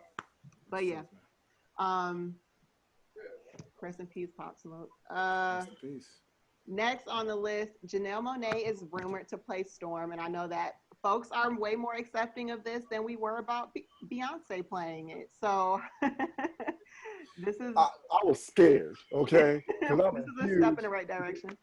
No, I'm gonna say this much. To me, Angela Bassett would have been the perfect Storm. I'll say this and when she had the white hair in Black Panther, I said, "Oh, there she is. Oh, that's their Storm." Because to me, what Halle Berry didn't do was bring in the Wakandan accent, because Storm is originally from Wakanda. She was kicked out at 4 because they thought she was the devil, and then she comes back, marries T'Challa, and becomes the queen of it. That's just a whole story about that. You know what I mean? Yeah. And so I think Janelle Monáe is going to play a good Storm, because I feel like she's going to give us that African heritage, that Storm. Like the young girl that played her in the recent X-Men movies. I loved her because she gave us, she was a good Storm. Like, she was a really good Storm. A little bit too light-skinned for my taste, but you sound like Derek. Shout out to Derek. This is the same mindset. But I'm just saying, because she dark skinned, bro. She's a brown woman. Like, just to be honest about it, she looked like Chadwick Boseman. Yeah. So the fact that we have that and the possibility, cool. My concern is this, and I don't mean no shade on nobody, but because she's a part of this LGBTQ community, I pray she don't put that in her character, because that's not who Storm is. And for comic book characters, we play by a different set of rules. We don't necessarily need you to change the character. We just want to see the character from the comic book be put on the screen. That's it. Just copy and paste. That's it. Copy and paste. Make it no, realistic. yeah, because because you get certain actors and writers, they take their own like creative. Case in point, when the Hulk first came out in 2003, of course we was all like, "It's a Hulk film," you know what I'm saying? But real Hulk fans know Hulk don't get bigger when he get mad, and there's certain thing, and we don't care about Hulk fighting no dogs. And the fight that he had with his dad was slightly boring. It was anticlimactic. But then you do 2000. It was anticlimactic. Yeah, and then you do 2008 with Ed Norton, who followed the original Bill Bixby storyline from the TV show, as well as the comic book. And not only do the Hulk character, the CGI character, looks like the comic book character, because he's only like 10 feet tall in the comic book. He's just 10 feet tall. He's not like no big giant like that. So when they made him so when they made him like that size, it was cool. You know what I'm saying? So, and the fact like when he got mad, his eyes glows and he just gets stronger. That's real comic. That's the hard comic. Then he did the Hulk smash, and then he did the thunderclap in that movie. And then he had a greater villain to fight, which was another villain like Abomination, who like. So I just pray that they just stick to the script on this one, because she's supposed to marry T'Challa, period. That's it. Please just make her marry T'Challa. Just please make her marry the man. I just don't. If they give me that, I'm be hurt, because I'm be like, see, to me that's like an agenda, and that's a whole nother tangent we can get into. But that's just like, you know what I mean? Like, please don't. That's my only concern. That is my only concern, because everything, I was excited. I was like, woo! But then I said, damn. Well. So what does this mean for Nakia, unfortunately? I know, that would have been nice if they could. But see, the name might play off of that. Like, oh, well, they had a little love interest. I don't know. This isn't going look, Superman wasn't always feeling Lois Lane. There was some chicks in front of, just like Spider-Man always into Peter Parker. Mary J. You know, he had Gwen Stacy before he met Mary J. If you're a real Spider-Man fan, you know. So everybody gonna have a little, before. But I'm focused on who What have I ended won up on before? top. Right. We, I'm focused on who was on top and who's sitting on that throne. No pun intended. All Right. right.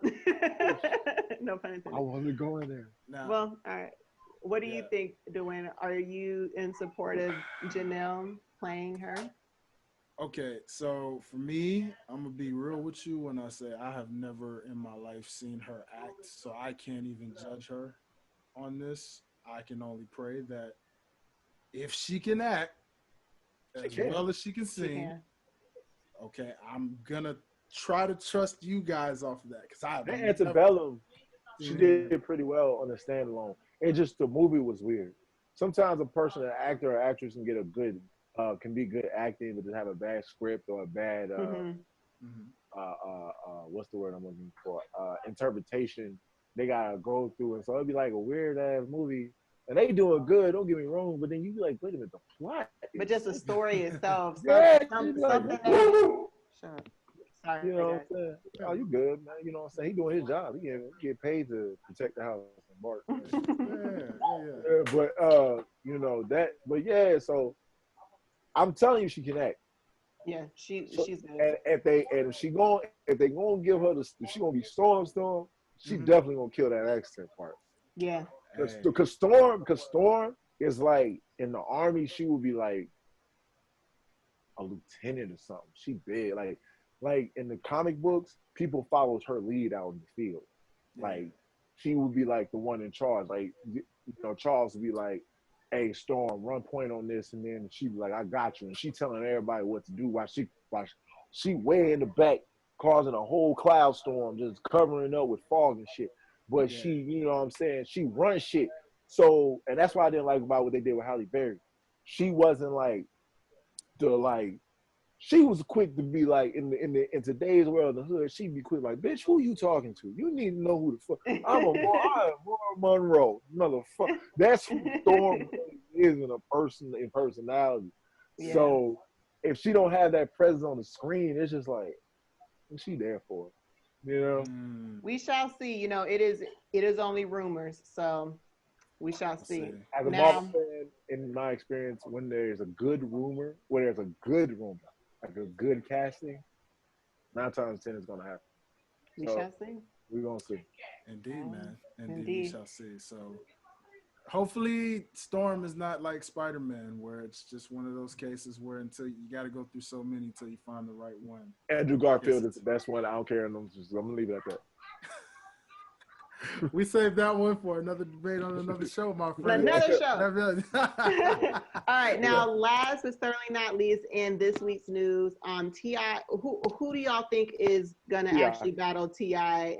in this versus battle? He's going up against 50 Cent, or he's challenging 50 Cent. He said that he wants to challenge Jay-Z. Like, listen, you can't do. Listen, I'm not like a Jay-Z fan, but I did go to watch the Throne by myself, literally by myself, and it was nothing but hits being played. So that's not the mountain you want to climb. But 50 Cent, yeah, definitely win it. But that Jay-Z thing though, ooh, like don't do Jay-Z, don't do Kanye. I know, and definitely don't do the fire spitter, Mr. DJ, Gold DJ himself, Lil Wayne. I'm sorry, because if he played any song from the Carter 2, any damn song from the Carter 2, you might as well just stop the whole damn show and just play the rest of the album. Because Carter 2 is that album. It's just what it is. So I say he better off challenging 50 because 50 did have hits and was, but Lil Wayne, Jay-Z, Kanye West, no. You did good on Swagger Like Us. Don't get me wrong. He was the best verse on Swagger Like Us. But that's one verse. And we're talking about a catalog. And that's a different set of rules right there. He will not win, in my honesty. Man. Wow. Yeah.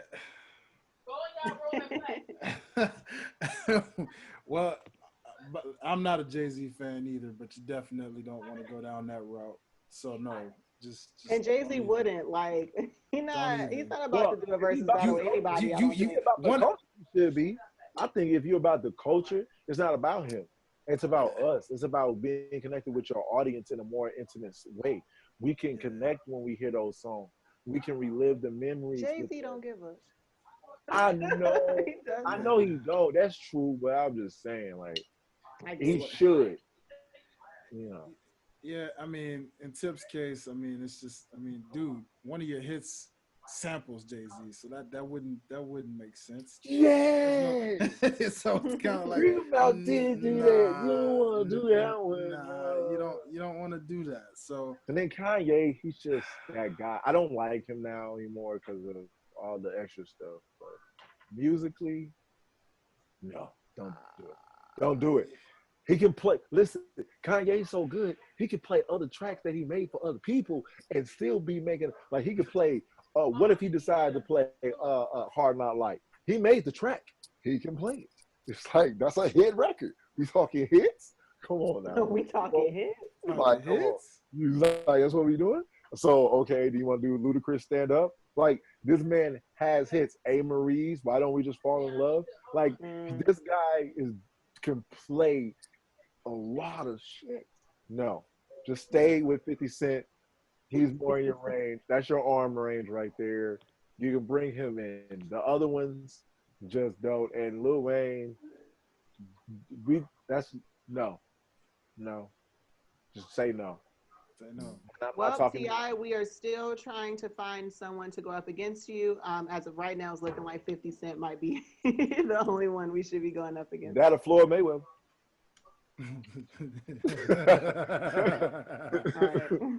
The rematch. No chairs coming included. Right. All he gotta do is just play all his knockouts and he just play all his hits. That's just knockouts and hits. And we just gonna be like, which one we go with more ooh at? That's the best way you can do it. My goodness. Well, okay. So if that does it for our news segment, then really quick, I'm gonna go into a moment of history. Shout out to the On the Sidelines Facebook group because they're always posting some interesting historic facts. And so we are in the month of July, and officially 33 years ago, July 17th. I'm sorry. That was a botch on my part, y'all. July 7th, 1987. Taking it back to the 80s, y'all. Hip hop duo Eric B. and Rakim released. You already know. Y'all already know that they released their studio album. Their studio album, Paid in Full, baby. Which featured hits such as Eric B. is president. Oh. I ain't no joke. I know you got soul. Move the crowd and Paid in Full. This album peaked at number 58 on the Billboard 200 chart. And so, again, a very, very legendary duo. Legendary album from a legendary era in the late 80s. He taught me how to write. He taught me how to write. He did. No, for real. Like, I watched the whole hip-hop, like, documentary, and he was part of it. And the way that he wrote his, structured his writing in the pad, I literally took that idea and ran with it. And it's been part of my thing ever since. Because I thought, to me, you can, and Dwayne, you can agree to this. We're like painters with our mouths. Yeah. And so, when you're a painter starting out, you first start out copying masterpieces because you want to understand structure, color, foreground, background, different hues, shading, lighting, detail. You know what I'm saying? All these little tricks and trades. So you copy certain masterpieces. And that's one of the things I did. Like when I hear a song and I hear a certain rhyme that I like, so let's just say like, let me see. Like when Rakim used to be like, for score for more, I do adore, and those who ever tried to come through all the doors and all that type of stuff. So I say, okay, I'll say, oh, if that's what you're doing. So I said, you know, please believe I come to achieve all those who leave, and just take that and then use my voice, but I'm just taking the format until when I do get into a track and I'll be rhyming, and then I just hit them with that same type of rhyme scheme. You know what I'm saying? Yeah. And so yeah, I took a lot from that it really became a big part of how I write today. So shout out to Rakim and Eric B, man. You know. Yeah. Come on. Yeah, Rakim Allah, you know, all day. Yes, sir. Yes, sir. Shout out, because you can never forget the pioneers of this thing that build hip hop and the evolution of where it is today. You know what I'm saying? That's Regardless of what you feel. Maybe you true. love it, maybe you hate it, maybe you're in between about it. It does not matter. It all started from somewhere. There you go. Come on now. Nice throwback, Cuzzo. Come on. Yeah, I got you. I got you in the background. You know, I ain't gonna let you. I'm not gonna leave you hanging. Love it, love it, love it. So we're gonna get into the meat of this here episode really, really quickly, because, well, you know, this is what we do on Pastor Ox, and this is our moment of the hour featuring our guest of today's show, Mr. Nova Styles. So, Spotlight on you, sir. The spotlight, Well, yes, sir, is on First you. of all, I don't mean to, you know, to come out wrong, but it's the Nova Styles. There's only one me. That's why I put the in front of it. The Nova Styles. It's the Nova Styles. Nova Yeah. Styles. So that goes into one of my questions. I think as an MC or as an artist, your name is your name, and like your name is everything. So where did you, or what inspired the Nova Styles? Okay, I'll tell you this. This is a story, guys. My name came from my father. He was in St. Louis. He was looking at the stars, and he was giving me a rhyme. He was invested in me being an artist, and so he came up with a name, because I had like multiple names. I had Janean Styles at one point. I had Battle Plan. I had so many names. And he said Nova Styles, Universal B-Boy Extraordinaire, and I was like, okay. And so what it means is the nova, supernova. When the star is at its hottest point, is called going supernova. It's at its hottest, but it doesn't stay hot for long. It can't sustain that. Everything dies eventually, and so it adds integrity to my name, because I'm saying I have the hottest style. It's not gonna be the hottest style forever, but the moment that I come on, I'm gonna be the brightest star in the room. And the Universal B-Boy Extraordinaire part came because I can break dance, I can do graffiti, I rhyme. So it's like I got all these aspects of hip hop internalized into one being. I later put the, because to me the just solidifies who I am. I am the Nova Styles. I'm not a Nova Styles. I'm the Nova Styles. I'm the one. There's only one me. I've come across guys who had the name similar to me, Nova Styles, but they're not the Nova Styles. No, you're not me. You're not me. It's just like this. You got a lot of amusement parks, but there's only one Disney World. You know what I'm saying?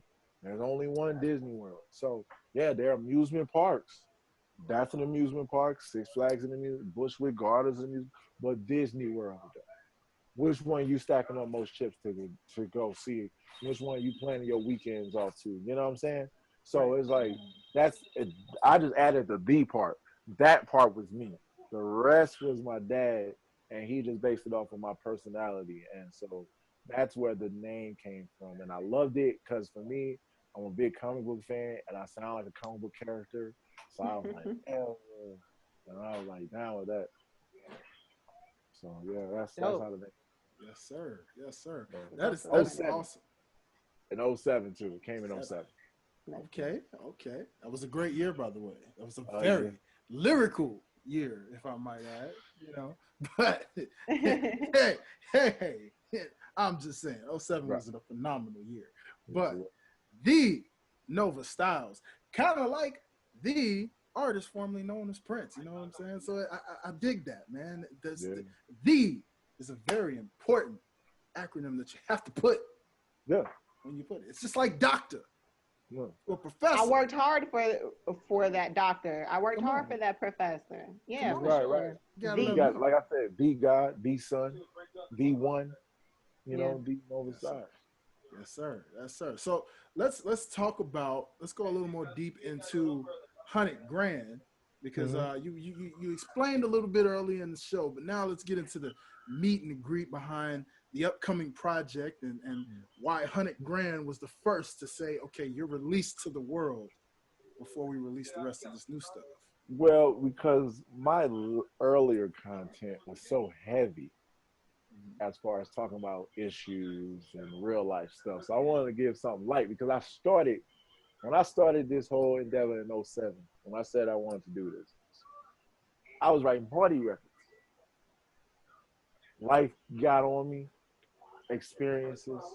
I started writing about realer things, heavier subjects. So I was just like, let me go back to the drawing board. Let me go back to how it all started. And then it just became, like I said, I came from a dreamer standpoint. Because we all dreamers in a way. You know what I'm saying? So I had to write something that encapsulated what everybody, especially in my position, start out. So it just came to me. It was like, I want to make me $100 grand, take me a trip to a foreign land, go get my woman a foreign tan. It just flowed, you know what I'm saying? And then I was high too, so I was really feeling the vibe.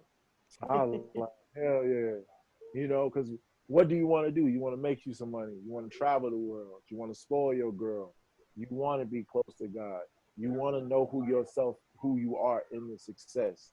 You want to be able to protect your business ventures and your family.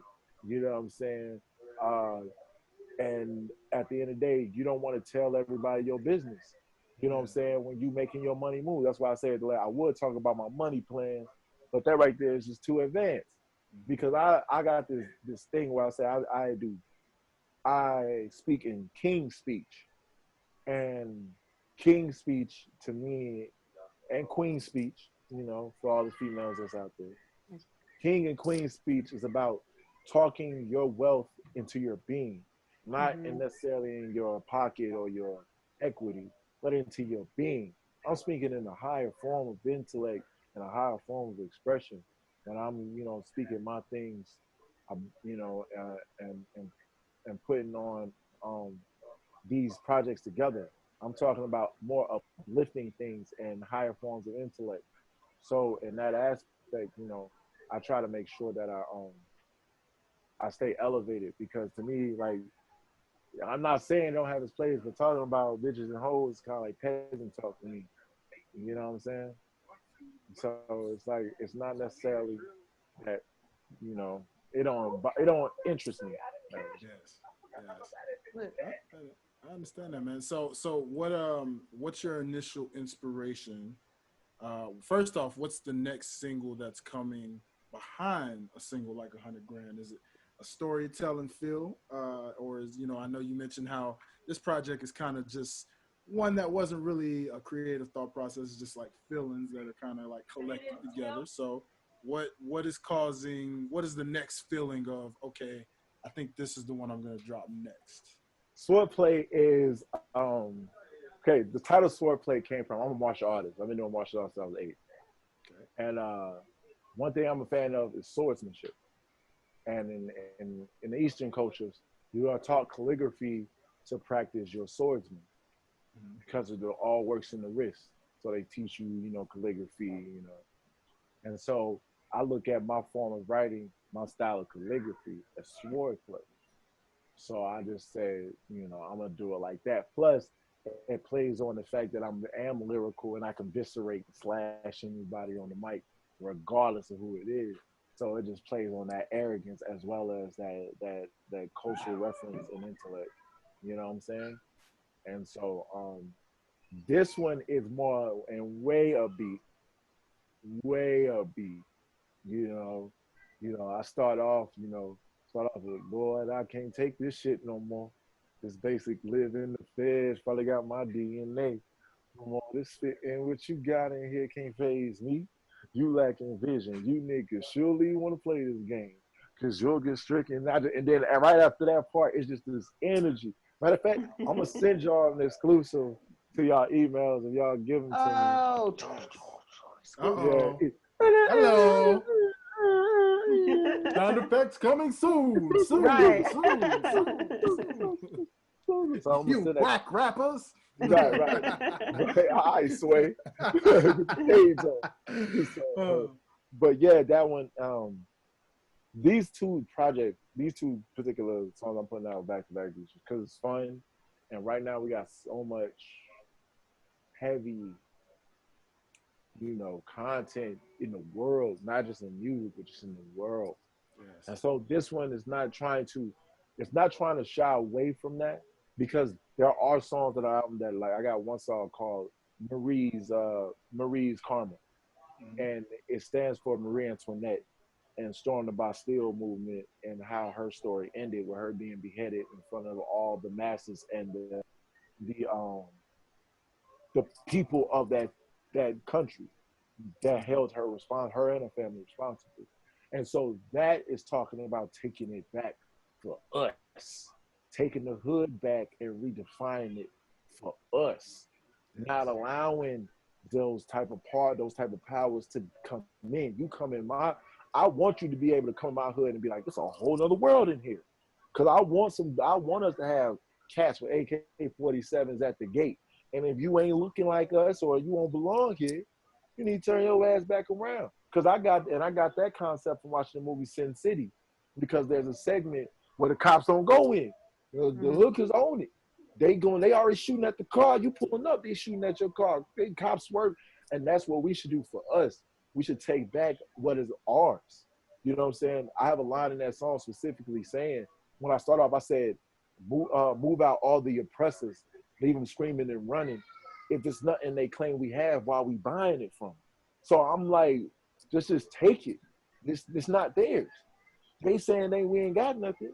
So let's do what we do best. Turn nothing into something.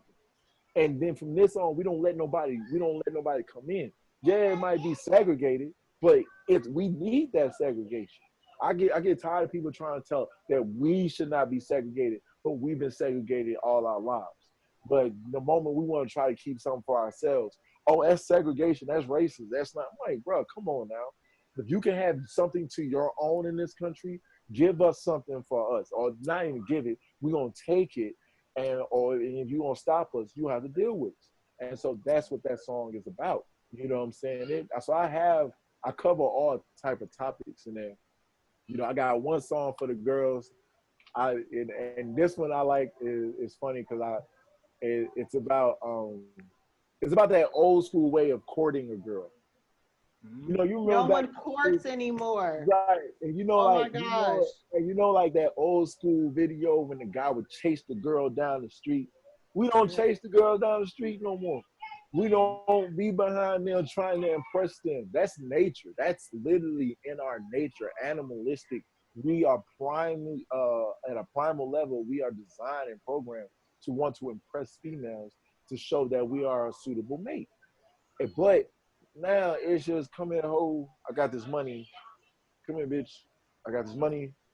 You know what I mean? You gonna fuck me because I got the money. And nah, that's not. No, I'm not with that. So I just decided to take it back in the sense of, just really doing like the Marvin Gaye, just hollering at a chick in a song, like what and do it the way I do it, because I'm successful. I'm undefeated. So I ain't never had no problem talking to no chick, Miss Barry, So yeah, she saw me act, she seen me at home. I've seen him in action. In a lot of different faces, she saw me around, back in my day. So, no, it's in that aspect, I try to, like I said, in this project, I go off my feeling, but I just try to cover, every topic at least like once in it, just to give you a well-rounded project. So. I was gonna say, just based off of what you've described so far, it definitely seems like there's something for everybody to kind of gravitate to, which is important. Right. So I'm excited. Hey man. Yeah, you said, yay man, we are excited with you. Yes, yes. What's really dope is always seeing the artists when they explain the work behind the creativity, behind the mind, behind the thought process, and explaining it. The best part is when and I'm sure my co-host as a listener, because I know out of the circle of us, she's the one who is not the artist, so she gives a whole different perspective. She's an artist. Listener. After hearing 20 episodes of a podcast, that woman's an artist. There you go. Look, see, you got your I mean, crown. You know what I'm saying? I'm just joking. Look at that. Just joking. Yeah, she an artist. She just don't know it yet. But it's okay. Yeah. It's okay. But still, just the fact that you give a listener's perspective most times, and just knowing like when you hear it, you got one thing that comes to mind, or multiple things that come to your mind from what you get from it. But then when you hear the explanation from the creator itself, and then it's like, yo, I never would have thought of that. You know, almost like watching a movie come from a book, and like you're trying to compare, like, gee, is this movie gonna really bring to life what my mind thought from reading? Yeah, you know what that's I mean? why I watch That's why I watch the movies with commentary sometimes, because I like knowing like what was going behind the scenes of writing and ideas, and like when they say in this particular scene we just went off the cuff. No. After I watched the movie, of course, I gotta watch it by itself. I'm just saying, when I get bored or I want to know more, you know, about the movie, I just, you know, I dive deeper into it, and I like that kind of explanation, because sometimes you be like, that don't make sense. If you're a real movie buff and you watch movies, like really, when you see a scene that don't make sense, you be like, okay, so you put 2 minutes of them having sex because sex sells, we know. But I'm so glad that we have a platform such as Pass the Ox, because I'm somebody who I feel like interviews, much like a commentary for a movie, it just gives you a more inside scoop on what an artist is thinking, or what their process is, or what their real life experiences were that kind of aided in creating the story. So a lot of times, if I see an interview that's done well, or if the artist is appealing in the interview, it'll make me go back and listen to their music. So I hope that that's what we've kind of given you a chance to do here, because you are charismatic, sir. Yes, sir. Yes, sir. Absolutely. I have to agree 100%. And I mean, again, another dope aspect, because Neen just gave me something that I never thought about, because, you know, I've always been a fan of artists. If I've never listened to them before or had a chance to check them out, if I get the opportunity to see them live, is usually when I'm like, oh, I got to check more of this artist out now. You know what I'm saying? Because like the show was just completely dope. But now interviews do give a whole nother aspect as well, because when you dig deeper into that creative process, all of a sudden it's like, man, now I really want to like check them out. Oh, this song hits different, because I know that this happened because he was with a homie on the So Mr. D Nova Styles we're really looking for. Tell us what is the desired date for either, well, two-part question really in this sense. The next single to drop, what is the initial date? And then for you didn't mention in August is when you want the project itself to drop. So is there a specific date in August, or is it just kind of a keep your eyes and ears, you know? August 15th is the desired date. It's just a date I picked. I didn't necessarily, it's no significance to it. And for the second single, it should be coming out, I'm about to say, in a week and a half. Ooh, hey, mark your calendars. Mark your calendars. Hot fire. So we're just doing the final touch-ups on it. Like when you hear it, you're gonna be like, because I'm not gonna front, and this is why I have to, because I'm saying this is why I have to send it to you, so you can make your own assumption. Because every time somebody, after they hear Hunnid Grand, and then I'll say, well, this is what I got coming next, they be like, why didn't you play that one first? And I'll be like, I got a spoon feed. I gotta walk you in. I can't just like play this hot banging shit. And then I need everybody, so I try to do the staircase effect. You know, take you up a notch every time I drop something. So, but Swordplay should be coming in about a week and a half. We're just doing the final touches on it, on certain areas like mastering, and I think as far as fun as well, because like the hook goes, stop eating off all your feedback, that bread for the fam, because I need that. Mr. Nice Guy can't be that. Only ask my crew where the weed at. Trying to be a big boy, get 3 stacks. Gosh, man. Yes, only doing type of work that we tag. And I get no fucks with a BS. So it's just like, right.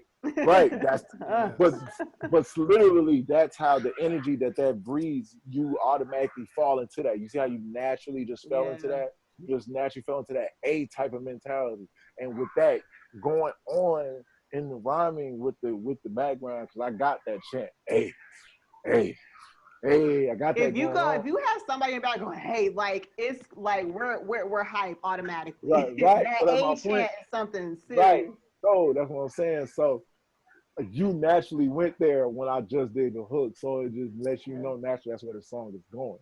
Yeah. So it's like one of those type of deals. Like it's to me, it's kind of rebellious in spirit, because you just like, I'm doing me. Fuck that shit. You know what I'm saying? Period.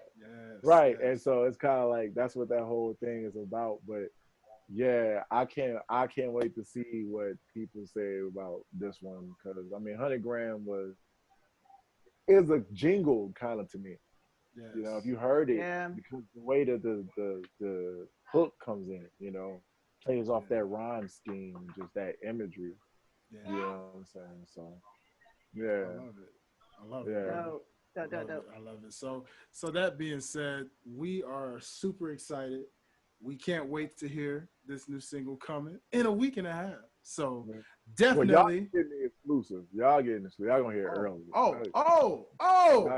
I'm saying, if you, like I said, once you give me an email, I'll send it to you like ASAP, like in like the next 10 minutes. I'll send it to you.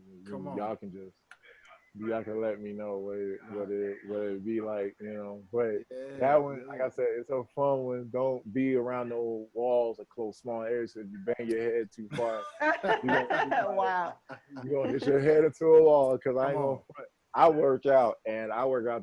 I normally don't do this because I don't want to be like an egotistical person, but I work out to that damn song. That motherfucker me.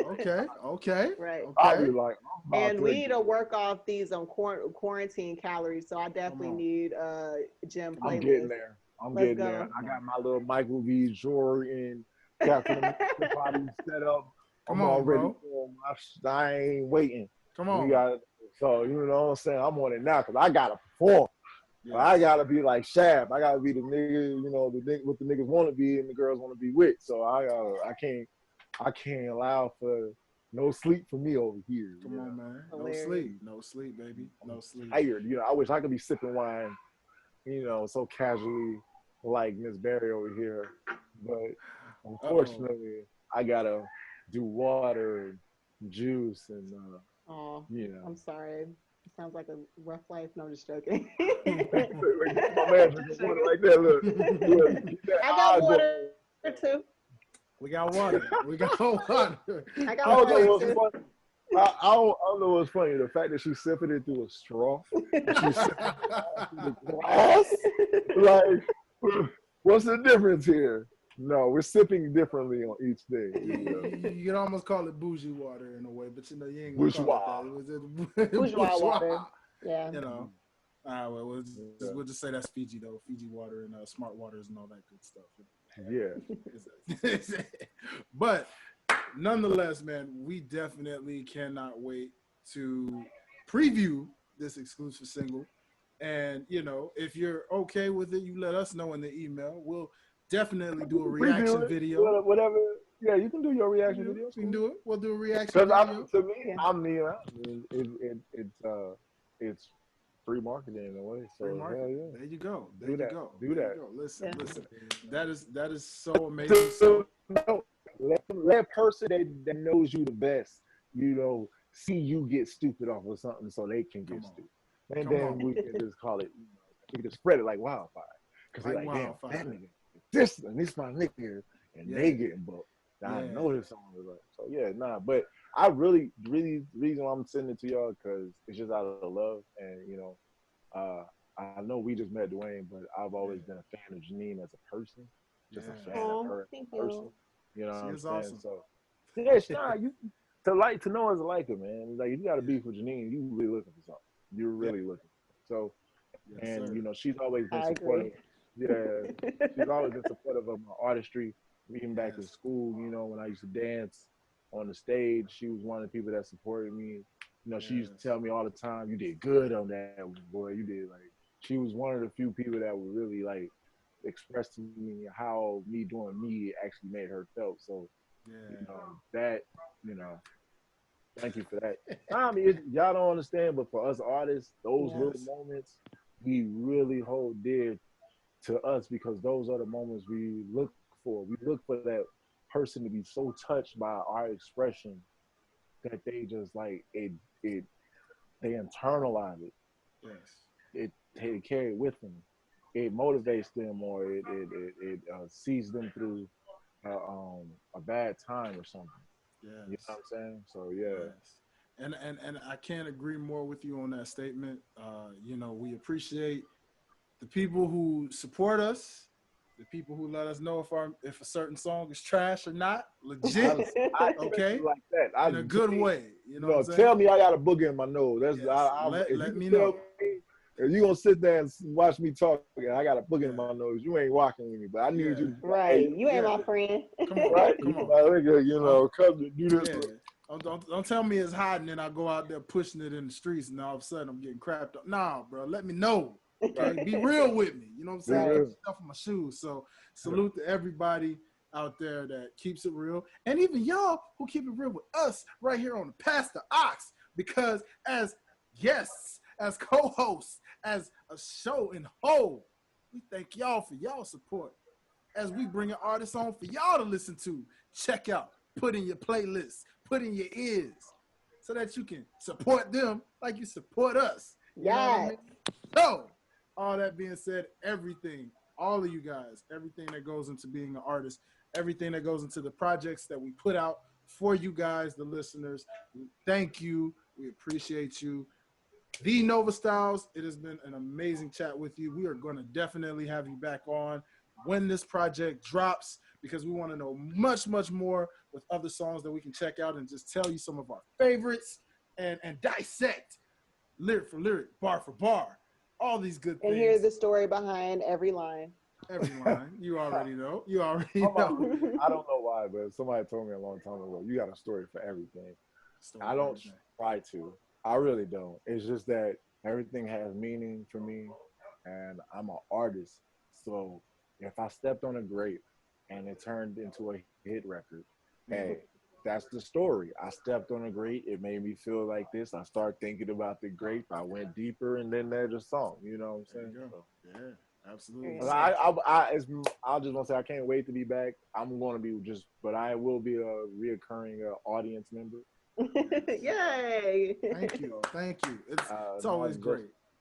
not just to be on camera, but to be supportive of the OTS family and um, because Janine had already was showing y'all mad love and she was letting y'all know and so just like word of mouth for me, her word holds weight with me. So if she's Yeah. saying this the route to go, I'm be like, I bet. Then Let's she do it. she ain't never stood me wrong before because she ain't that type of person. So Not at That's all. her record Not at all. clean. You know what Come I'm on now. Come on. Clean record and saying? still cleaning, baby. You already know. But this is awesome. So, Nova, before we let you go, we do a little thing that we love to do with every artist we bring on, whether singer, whether rapper, musician, whatever the case may be.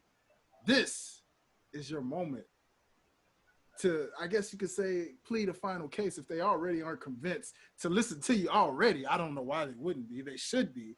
However, go ahead if you will. If you're up for it, I'm can gonna you say this give much. us? I'm gonna say this much.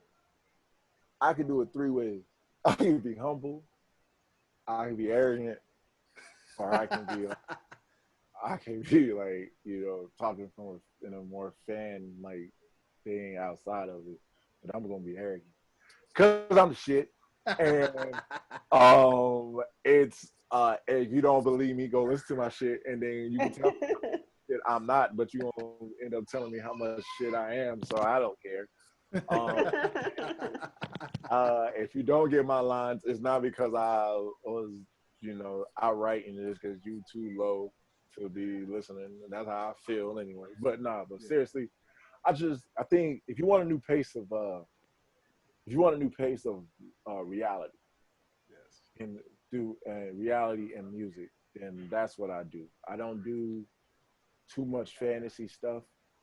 Don't get me wrong, music is escapism. So everybody has to feel like whatever turmoils they're escaping in life, they be able to, escape through music. But the kind of person I am as a fan, I look for songs to relate to what I'm going through right then and there. You know what I'm saying? Like in excruciating detail too. You know what I'm saying? So Yes. like that's how I write, in excruciating detail about a subject. So if you're looking for somebody to talk about what you're going through or what society is going through as a whole, if you're one of those people that really care about the world and just want a more how can I put it? A more just like gentlemanly way of putting something instead of just being just, outlandish and very, vile and your expression to be, lower form. I had a person tell me one reason they like Hunnid Grand because I don't call my girl a bitch in the song. I call my woman a woman because I say go get my woman a foreign 10. And that's so And simple but right, powerful. So There right. you go. simple. That's what you need. I don't like any even women I've dated. I've corrected them. They'll call themselves a bitch in front of me and say you can't do that in front of me because I don't see you that way. So please don't express yourself that way in front of me. I'm not saying you can't express that way about yourself around other peers, but just around me because I see you as a queen. I see you as a woman. I see you in a respectful manner. Don't degrade yourself in front of me when I'm doing all the work to encourage you to be yourself.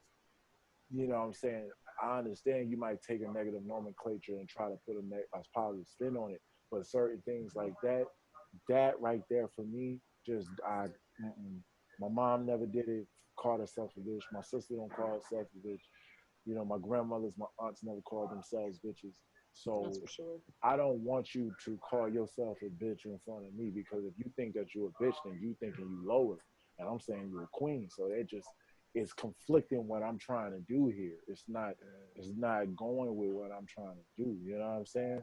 And so I really choose one thing I do is I choose my words carefully, and what I write about, I got the receipts for. So it ain't anybody want to try to say I said something out of pocket or something. I could tell you what I meant. I meant it, and yeah, that's what it's about. So get what you thought it was. This is what it's really about. So yeah, but if you want to change the pace, and if you want somebody that kind of sound like Pop, and I didn't try to do that on purpose because I wasn't a Pop fan like that back in the day, but everybody kept comparing me to this dude, and I was like, damn, I must really sound like Pop. And so when I really listened to Pac, I saw because I studied Martin Luther King and his voice and fluctuations, and Pac's voice and fluctuations, and my voice and fluctuations are the same. So when we say, come in to get it, what I'm saying, it has a Pac feel because I'm just putting it out, rising, bringing the intensity in my expression. So if you, like I said, if you just want to hear that real and you want to be mind blown about something different, that's something because Janean can tell you, I don't sound like nobody out here. Now, one person got my style. You can probably try to say I sound like somebody. Like, I got this back in high school. Everybody said I reminded them of Common. I think more in the simple fact that I was light skinned and I was like And bald headed, and I was in dropping high school. knowledge in high school, and I was dropping knowledge in my freestyles when I was freestyling with people. Yeah. You know what I'm saying? So I wasn't just talking about shooting you in your face, but I'll talk about that, and then somehow I'll make a reference to the civil rights movement in a way. Like I said, I'll Million Man March on your head, and then you be like, wait a minute, wait a Google minute. Million Man March. Right. Just Google Million Man, and then you be like, oh, this is a black reference. Oh, so it's like common, Yeah. But yeah. I think that that's good. Yeah. I think if for sure, if you want to change of pace, if you want something that is relatable and that speaks to like what you may really be going through and also inspiring. I think Hunnid Grand, you said it sounded like a jingle, but you were dropping gems in that fun song because like you called it a fun song, but you're definitely dropping gems regardless. So I mean, anytime I say things like East Saint Laurent, I want to know the feeling. Living wealthy seems appealing. You know what I'm saying? Or when I say try to reach such a level that I don't even consider to touch a bag, yet the money with me while it's out of sight, and with God and my gun is my oversight. And all I'm saying is, I'm trying to reach a certain level in my life where I just signed for the shit. The money's there, I'm good for it. You know what I'm saying? And I don't need anybody but God and myself to protect mine because I'm a man, and that's just who I am. You know what I'm saying? And when I say like he said, right, yeah, the living wealthy seems appealing because everything's better than the lowest level. Everything, even one level up, is better than the lowest level. So yeah, of course, yeah, I know I talk like about being humble and not being so materialistic, but don't mean I don't want a big ass mansion to live That in. part. Yeah. You know what I'm saying? So it's just like that's why I say like, yeah, it's like it's atrocious to think that I'm not like that. And I would be a hypocrite if I said I wasn't like, just somebody who just I'm all about just, living humbly. Nah, nigga, I want to be able to shit, walk the backyard and hit a button and the court turn into a pool. I ain't gonna front, you know what I'm saying? That's just being real about it. But then I go in the second verse and tell you something that means what means more to me when I say waking up, seeing my wife, children, they living. The only thing I'm making Salat baby's decisions. Now Salat, if you are not familiar with the term, it's Islamic for prayer. So I'm just saying, I'm God. Only thing I'm making is prayers to God, money for my family, and decisions about how I'm living my life. That's what I want to be. I don't want to be nowhere else. I'm a family man. I'm a father myself. So family is prime. Everything I do is for my kids. So that's what means more important to me than, being the, hottest topic on TMZ. You know what I'm saying? So that's just, like I said, I write in that reality of where I am and where I want to be and where I was, as opposed to trying to create a facade that I'm not finna be. You ain't finna test me. I'm not. I don't want them tests. I'm being honest with you. I don't want no nigga thinking, oh, we gotta check this nigga's credentials. Nah, B, I'm good. We straight. That's all right. Don't think Right. you can run up on me though, because I still got that thing for you. But I'm not trying to promote that as that's who I am. That's just I'm a man. I have a right to protect myself. And masculinity doesn't necessarily mean street, and street don't necessarily mean masculinity. So it's just like, you know, that's one thing I'm trying to take back, the definition of masculine as opposed to in the black community. Not in just the world, but just in the black community. Masculinity for us means we robbing somebody, we fucking strippers, we riding in the hottest cars. But worry about the 9 to 5 guy like me, who just take care of his family. Like Janine's husband, like we 9 to 5ers. We don't go out into the dangerous world to look for a thrill. We find more thrill at a Six Flags. That's just us. We ain't trying to go to East Point and 4th of July and get shot at. That's just not me. I'm not trying to do all that. I'm trying to, cook have fresh prints, you know what I'm saying? Summertime, you know what I'm saying? Family. Let's go ahead and legit. You know how good it feel when you got your auntie that you was a kid with, now you're an adult. Y'all can you can smoke with them and dance with them because they got that one old school, song that they thought you didn't know about. They got that Al Green, and then you start singing that. They like, what you know about? And You that's played like, it for me. I know it because you played it. you What do played you it right, mean? but you know what I'm saying. But you're an adult Yeah. now, so you gotta. So that's why I try to speak life into my writing. Yes. It's a lot of death, lyrically, literally. So I try to speak life Right. because in speaking life, I'm encouraging people to live. I'm encouraging you to dream. I'm encouraging you to focus and go get it. You know what I'm saying? Right. Because that's what we need. That's where we are. That's who we are made to be. We are the storytelling kings and queens. We are the people who use music to send messages. Even back in Egyptian times, all the way up to the slave movement, we was putting coded messages in our songs to let you know how to escape oppression. Those songs that we sung in those cotton fields was so we can escape the feeling of the degradation that we was like in. Like we was just so And to think that we was so strong-willed that we came up with songs to get us through a bad time. That's just powerful. Mm, yeah. Like, and so, you know, when I look back 50 years from now, I want somebody to hear my music and say, I don't remember where I was at when I first heard this song. This is a good time in my life when I heard this song. You know what I'm saying? Or when they be like, this song got me through a bad, thing. And I'm gonna leave it with this. I heard a woman who was a editor for Double XL, and she heard Nas's first song on the album, and she said, "This is real powerful to me." She said she was on her way home. She said she played that whole album, and she missed the train because she was listening to the whole album. I mean, train after train in New York was rolling past her, and she was stuck in that one spot, really being engulfed in that man's experience. And I said, that's what I want to do. That's how I want to affect somebody. Or like when Jay-Z dropped Blueprint 3, and I was working at Target, and this old white lady, Barb Bush looking, like so Republican, you know she racist. She get an album, and I'm like, oh, so you got this for your grandchild? And she's like, no, this is for me. Now she's 83 and she's white, and she's telling me I have every Jay-Z album. I'm sorry, wait, what? So, and so I was like, when I first, that's why Jay-Z will always get my respect off of that one experience of through Jay-Z about that. He will always give my respect because of some fact that he was able to touch somebody that was so out of your era, that was so out of your culture, but your poetry brought them in. And so that's like my ultimate goal as an artist, to be able to say I affected someone's life to that level. You know what I mean? Yes. And as well as, change the game.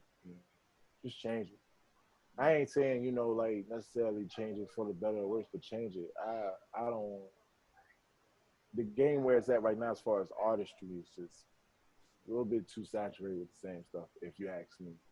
And I don't knock nobody's hustle. And in certain ways, people say, if you give people dirty water to drink, all they're gonna drink is dirty water because they ain't got no clean water. So, and then even when you get them clean water, they're gonna be skeptical because they're like, it's clean water. I ain't never seen water like this. Right. I'm used to dirty water. Well, I'm used to dirty water. So you gotta kind of like just kind of every once in a while take more dirt out until eventually they get used to just drinking clean water. So that's what I'm trying to do. Guys, I fuck with it. So for those who want to listen to more and want to get to know a better, or to get to know you better, where can we find you? Where can we listen to your music? Well, I mean, it's on all platforms, but if most people, go to SoundCloud and just look up V Nova Styles, UVE, and there you go. It'll have my insignia. I made my own logo, so it has my insignia, and you'll see it. And you can go there. You can find it on Spotify. I'm on Spotify. I'm on Apple. I'm on iTunes and Amazon. I'm on Google. I'm everywhere now. So it's like everywhere you want to be. Right. Right. So Let's go. all you gotta do is type in my name and I'm there. Especially on the major platforms. So you just want to, but for somebody to just use their song, just go to SoundCloud. I'm right there. There you go. Lit. There you go. Fire. That's what I'm talking about, man. Well, again, the Nova Style, sir, we appreciate you and your time for coming onto the show, telling people about your music and how lyrically wise you are, good sir. And I can't wait to check out more of your stuff. I know these people out here listening can't wait to check out more of your stuff. Probably as we end this show, they're heading right now as we speak to check out the hype of the Nova. I hope so. Miss Berry, if you can please give me your emails through Facebook Messengers, both of y'all emails. Oh, of course, I got you for Absolutely. sure. And then we'll be sure to tag your sites as well, so that it's easier for folks to find you, because we definitely want you to get those plays. For sure. I saw that you liked the Backfisted earlier, Miss Berry, on my SoundCloud. So I was yeah. I was like, oh my gosh, you heard the Backfist? Like, I be doing research and stuff, Research. Right. Gotta get ready.